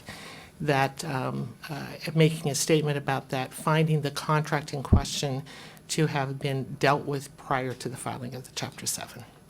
So I want to give you another hypothetical relating to Jarvis Corporation. It's in good standing, it owns real estate. It files bankruptcy, Chapter 7. It lists the real estate on its schedules, fully disclosed, there's no issue with regard to disclosure. For whatever reason, the bankruptcy trustee does not administer that real estate, and that real estate is then abandoned on the closing of the case to Jarvis Corporation. Is it your opinion that Jarvis Corporation cannot sell that real estate? I would say in that situation, I assume the corporation is still in good standing, so it's not like this situation. And the trustee, their job was to sell anything of value, but for whatever reason, they decided not to sell this. Then I think the corporation could, as finishing the wind-up activities, sell that. Well, it's still in good standing. Yeah. With the state of Utah. Yeah, I guess it could, it could reinstate itself. No, it's in good standing to begin with. Yeah. Oh, right. So, okay, right. So it could sell it, yeah. Right, it could. Yes. Now, you state at paragraph 65 of your first report that you quote from the Senate report with regard to Chapter 7 and the reason why Congress made the decision to deny the discharge, Chapter 7 discharge to corporations. And you state that the change in policy, because previously they could get discharges, and that the reason that was changed was to avoid trafficking in corporate shells. Now, it would seem to me, if that's the policy, that a corporation, and we'll start with one that's in good standing, that files bankruptcy, for whatever reason, its assets are not administered, or an asset's not administered, it gets abandoned, that corporation would be free under state law to sell its assets, sell that asset, and do what it can with the proceeds. I think. You would agree with that? Right, this is not the case here, but I agree that if a corporation was in good standing, they went through a Chapter 7 for whatever reason, they would come out without a discharge, meaning they still owed all their debts, had to pay all their debts, but if they had assets, they wanted to reinstate, or they wanted to continue in business because they were still in good standing, they could do that. Okay. So, yeah, Right. they could even continue in Right, business. right. So it's when they become defunct when they're winding up in a bankruptcy, when there is nothing left. And Okay. in this case, they were dissolved before they went in. So let's change the hypothetical. Jarvis Corporation is dissolved. And it is beyond the statutory reinstatement period. It files bankruptcy as part of its winding up. It decides that its officers and directors or board of directors decide filing a Chapter 7 will be helpful to winding up. And you agree that they can do that. Yeah, yeah. It has real estate. The trustee, for whatever reason, doesn't administer that real estate, and it is abandoned back to the corporation. Is it your opinion that because Jarvis Corporation is dissolved and has now gone through Chapter 7, that it can do nothing with that real estate? You know, I doubt this situation would ever occur, because if the real estate had any value, the Chapter 7 trustee would sell it. They would administer it. That's their job, is to take all the assets and administer it. But if that would happen, so it's dissolved, it's gone through Chapter 7, but there's something left, it's been, properly scheduled, but was abandoned for whatever reason, then I think they could sell it as just finishing the wind down. They could still, as part of the winding Finishing up the wind down. activities under Right. state law. Right. But they can't, Okay. Create new claims, whatever, but they could, yeah. Okay.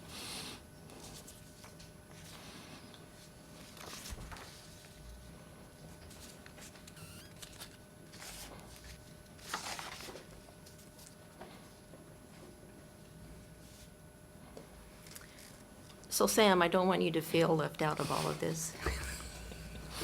Thank you. Although maybe your preference would be to be left out. Your expertise is in corporate law, is that right? That's right. And so I'd like to talk to you specifically about the Utah dissolution statute. That's really where my questions for you are going to be focused in. Okay. And specifically, I want to talk to you about Section 1405 of the Utah Corporation Statute.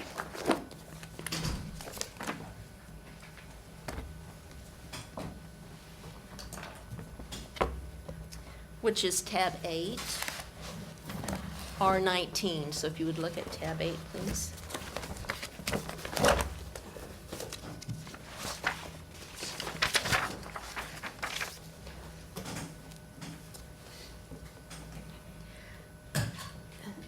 I asked Annette to explain to the tribunal a bit, and we walked through just the basics of the bankruptcy code so that the tribunal could have an understanding of bankruptcy law. And I want to do the same with regard to the dissolution statute with you. On the effect of dissolution. So with regard to the 1985 company, can you tell the tribunal why it was dissolved? Yes, I can.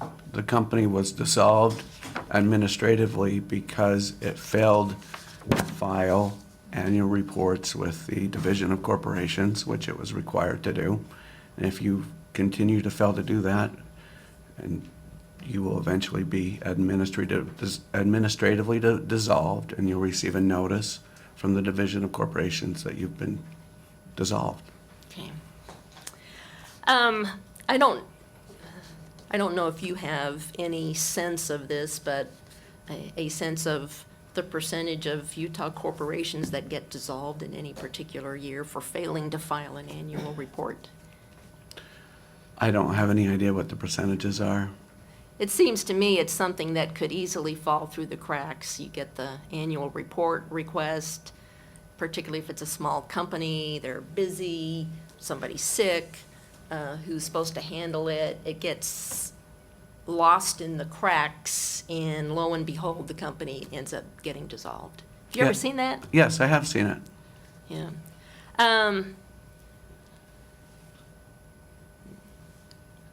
In a prior life, I represented a lot of small companies, as debtors in bankruptcy, and it wasn't all that unusual for them to come in and say, my company needs to file a bankruptcy, and I would have to tell them, well, there might be a different route to go because your company has been dissolved by this. Do you see that? Do you see instances where the principals of a company don't even know it's dissolved? I see instances where principals of companies find out that they're late in filing an annual report. That happens commonly. Instances where they've been formally administratively dissolved, I've seen that less. Okay.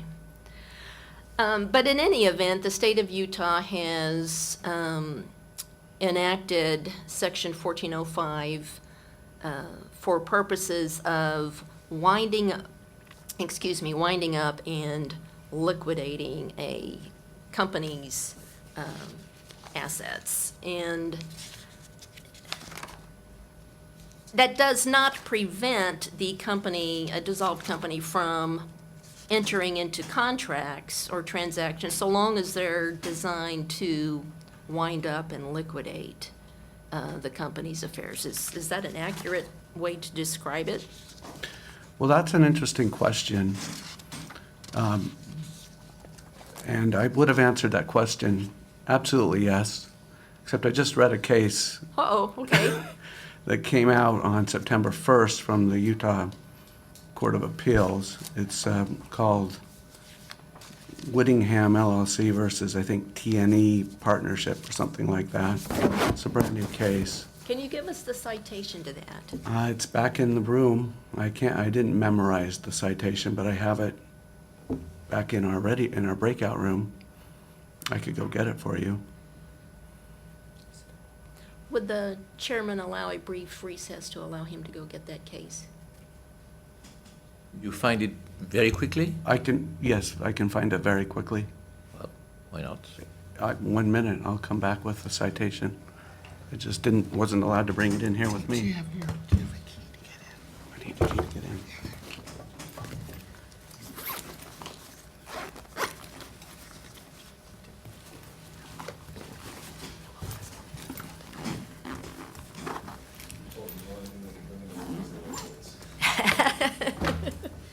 So it's your fault? No. Oh, that's the rule, okay. Okay.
Thank you. I have that citation here. Okay, you don't have a copy of the case. but I you do- have an electronic copy of the case. Okay. What's the citation?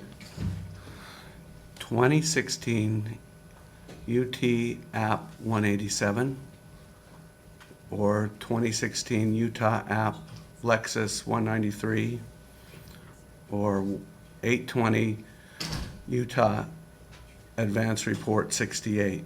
Okay, and what's the name? The name is Whittingham LLC versus TNE Limited Partnership. Did that involve Section 1405 of the Utah Corporations Act? The case involves a partnership, so refers to the partnership statute. It refers to the case Orvis versus Johnson, which is referred to in our report and in the claimants or the Snell and Wilmer report.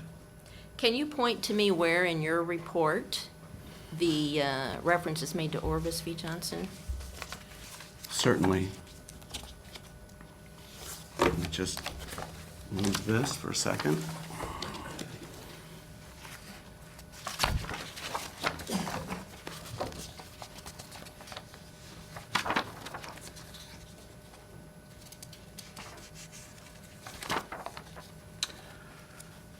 I know it's referred to at least twice, but I look at footnote 71. First off, first report or second report? Second report. So that's going to be tab 14. And it's going to be footnote, which one again? Footnote 71. So page 29 of the second report. You rely on it for the proposition that a dissolved company's powers to enter into contracts may only be used to wind up and liquidate Right. company's business. Okay. So Orvis versus Johnson stands for the proposition, and it also refers to a partnership rather than a corporation, but it I think we would agree it's relevant to a corporate context. And Orvis versus Johnson relates to the proposition that a contract entered into by a dissolved corporation is not necessarily void, but may be voidable by the third party or by the party that entered into that contract with them. This new case that just came out overturns that principle and says that a contract entered into by a dissolved corporation is void, referring back to a 1919 Supreme Court case. I can't remember the name of the case. Okay, when you refer to Supreme Court, I'm assuming you're referring to The Utah Supreme Court, yes, I am. So that particular decision held that a contract entered into by a dissolved corporation is void? Is void.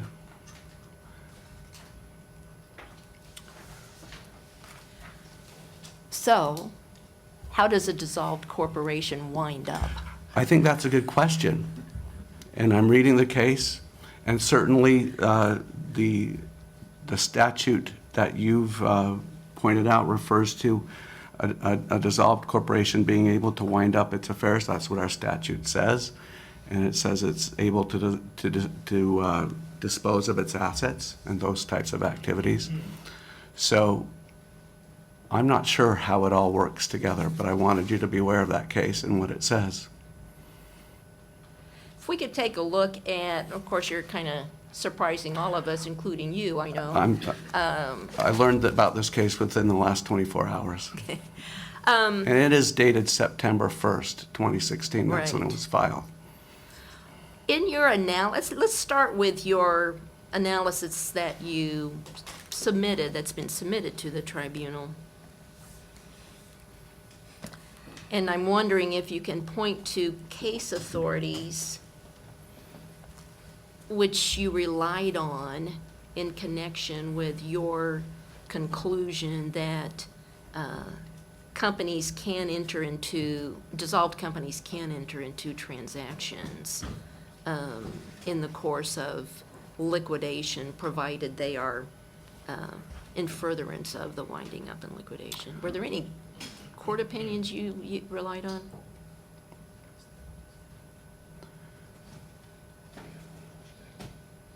Thinking back, I believe at the time when we wrote the report, we thought cases like Orvis versus Johnson supported that proposition, maybe not directly, but at least indirectly.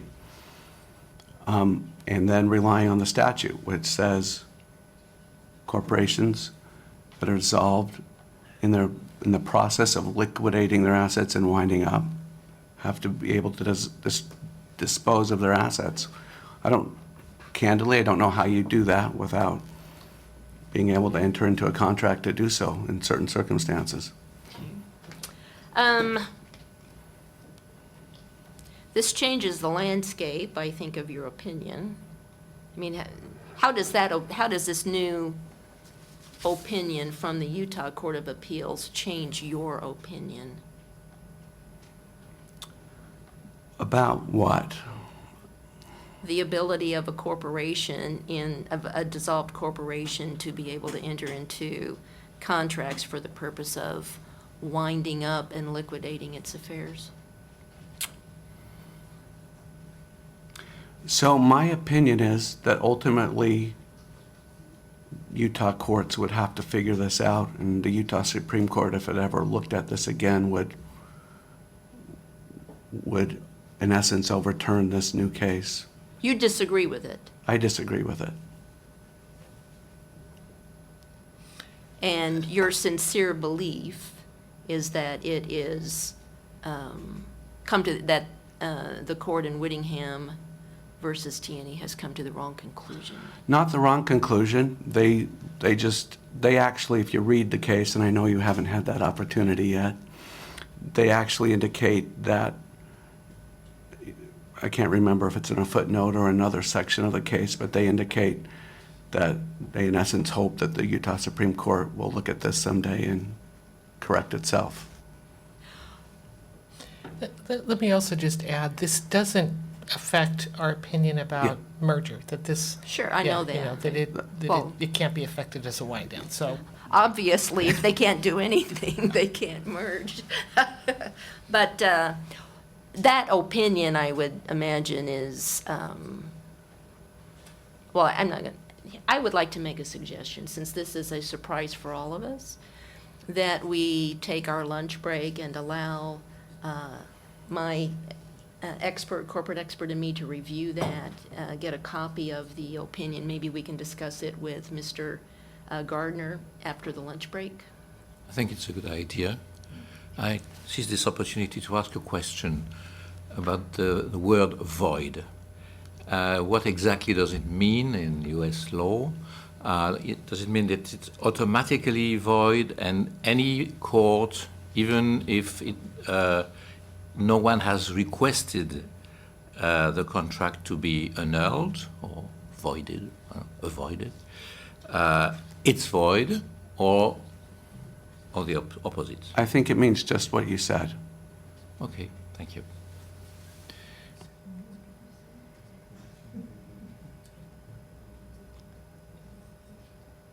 Well, he said, is it one thing or the opposite? And you said, it's just what you said. Well, it's void, meaning it's an invalid contract automatically.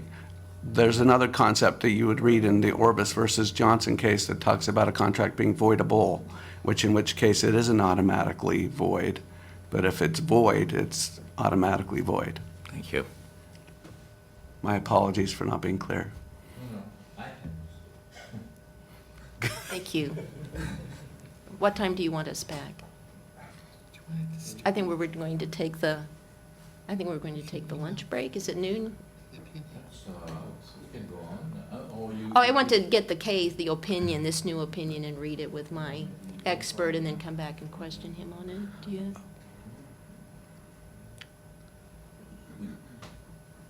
We could go on something else, and then during lunch you see that and come back to it afterwards, because it's only I have, Not 11, 12, but oh, it's not even 12, I mean. right. I do have one other area to question him on, and I will do that then, and then we can, if that would be fine. Yes? Thank you. May I just say, would it be helpful if I emailed to someone a copy of the case? I have it in email, so I'm happy to email it to anyone. If you could email it to Mr. Merrill and me, I would appreciate that. I'm more than happy to. I'm not sure I have your email addresses right here, but if you want to give them to me, I'll email them to you immediately. Annette, do you have your iPhone? Am I in your iPhone? No. No. If I email it to Brad, he can email it to you. How about that? That would be good.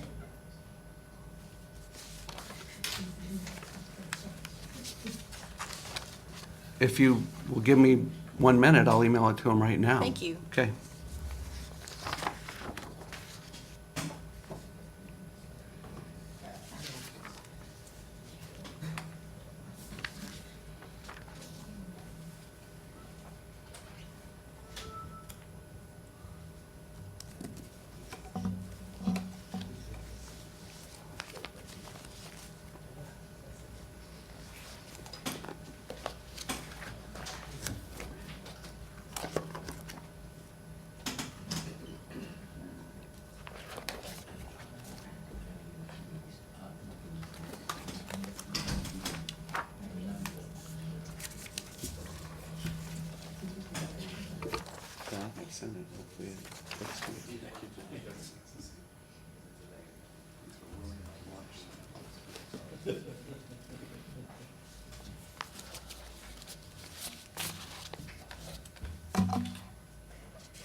Well, I have sent that email to Mr. Merrill. Hopefully he receives it, and I'm ready to move forward. Thank you.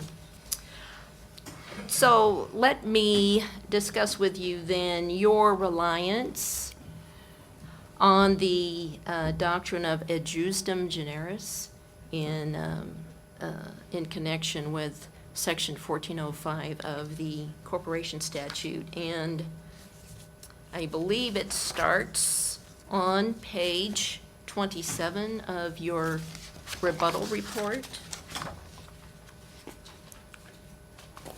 Okay, yes. Do you have it there? Going to be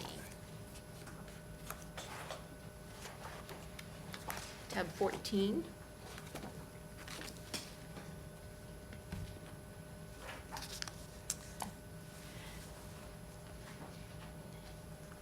I understand that you're contending that the catch-all provision in Section 1405, every other act necessary to the winding up of the corporation's business is limited in some way by the sections that precede it. Is that correct?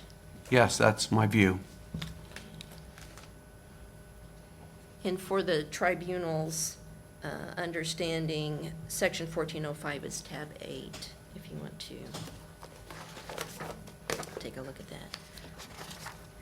So this particular statute states that a dissolved corporation may not carry on any business except that appropriate to wind up and liquidate its business and affairs, including A, collecting its assets, B, disposing of its properties that will not be distributed in kind to shareholders, C, discharging or making provision for discharging liabilities, D, distributing its remaining property among its shareholders according to their interests, and E, doing every other act necessary to wind up and liquidate its affairs.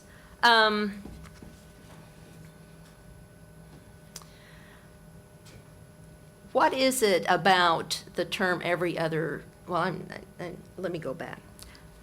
You cite at footnote 66 in your report the opinion of the Utah Supreme Court in State Ex Rel AT for this proposition. You see that there? Yes, I do. I'm puzzled why you would use an opinion that is interpreting a criminal lewdness statute in order to come to the conclusion that this doctrine should apply in connection with a corporate windup. Can you tell us why that is? Certainly the cases are different, but the concept of adjustum generis when it relates to what happens when you're referring to a list of specific things and then a very broad term to follow them, that broad term ought to be qualified by the list of things that it relates to. We wanted to provide some support for that idea, and we thought it provided some support of that idea, even though the facts are unrelated. Okay. The doctrine of adjustum generis is a doctrine to assist with statutory construction. Would you agree with that? Yes. Okay. When it comes to determining when the doctrine of adjustum generis should be applied, would you agree that a pronouncement from the United States Supreme Court would be instructive? I would agree. Yeah. I pulled a few cases, and I'm not going to belabor them, but it appears to me, and I want to see if you agree with me, that the doctrine is used to assist in statutory construction when the words of the statute are not clear. Would you agree with that? I haven't read the Supreme Court cases, so I can't agree or disagree. All right. The United States Supreme Court, in its decision in Norfolk and Western Railway versus American Train Dispatchers at 111 Supreme Court 1156, basically stated... Is this in the record? No. So you're going So to... the witnesses haven't had an opportunity to study this case for the proposition that you're about to It's assert? true. So you would object.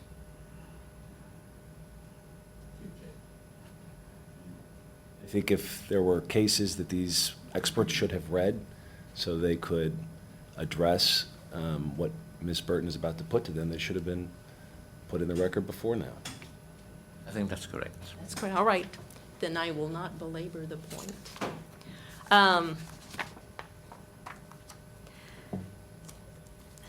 Let me, even though you've got this new opinion that you say may change the landscape, let me just, before this opinion came out, and you would have come before this tribunal and said,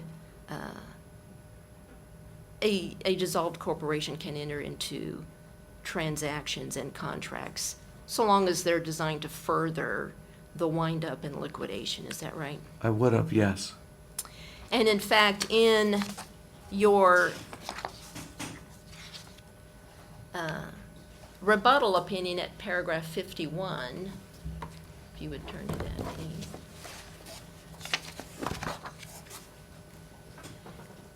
You actually had the opinion that companies can enter into transactions whose practical economic effect would be substantially the same as a merger, although not technically a merger. Do you see that opinion? Yes. I do. I take by that, you would agree, at least until this new opinion came out, that a dissolved corporation could enter into a contract under which it transfers all of its assets to another entity, which assumes all of its liabilities. Yes. Okay. And would you agree that in that event, the transaction could include the issuance of shares by the new entity to the shareholders of the dissolved entity? It would have been, what could happen is the issuance of new shares to the corporation that sold it the assets, and then that corporation in turn possibly could distribute those shares to its shareholders. Right. So that at the end of that transaction, on the books of the new entity that has acquired the assets and assumed the liabilities, its shareholder list would reflect the shareholders of the dissolved entity. Yes, that's right. Okay.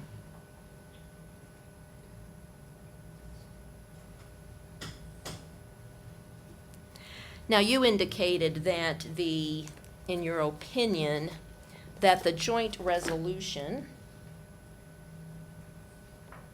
which is at tab 6, C57,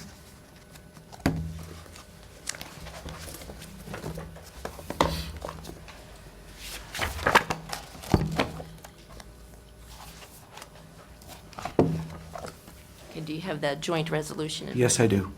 Right, your opinion is that the joint resolution did not actually effect a transfer of assets and an assumption of liabilities. Yes, that is my opinion. Okay. And I take it from the fact that your footnote for that references only the joint resolution, that it is the joint resolution on which you base that opinion. Which footnote are you referring to? 61?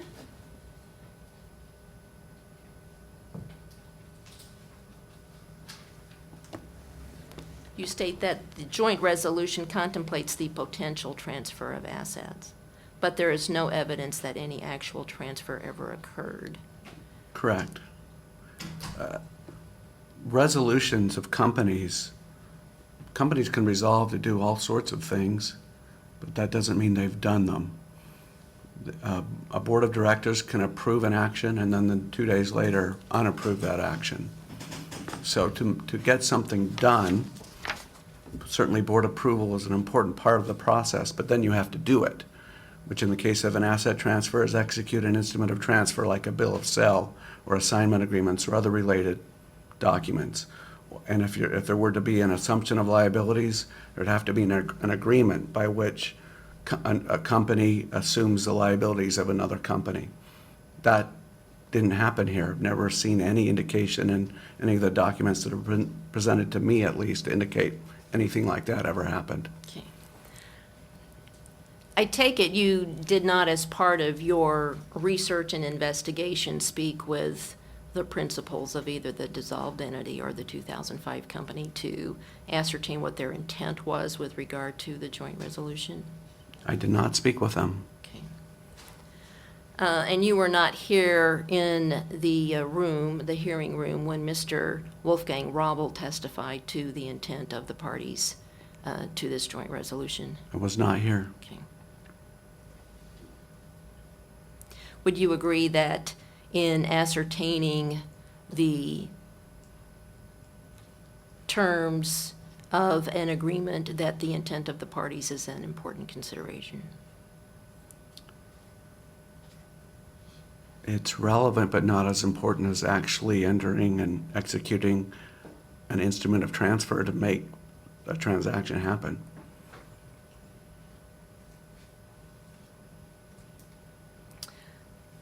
With the exception of questioning him relating to this new opinion, I'm done. Right, so, we take the break now for lunch, and then you can come back to the issue. What time should we return? 1 hour, so 1:05.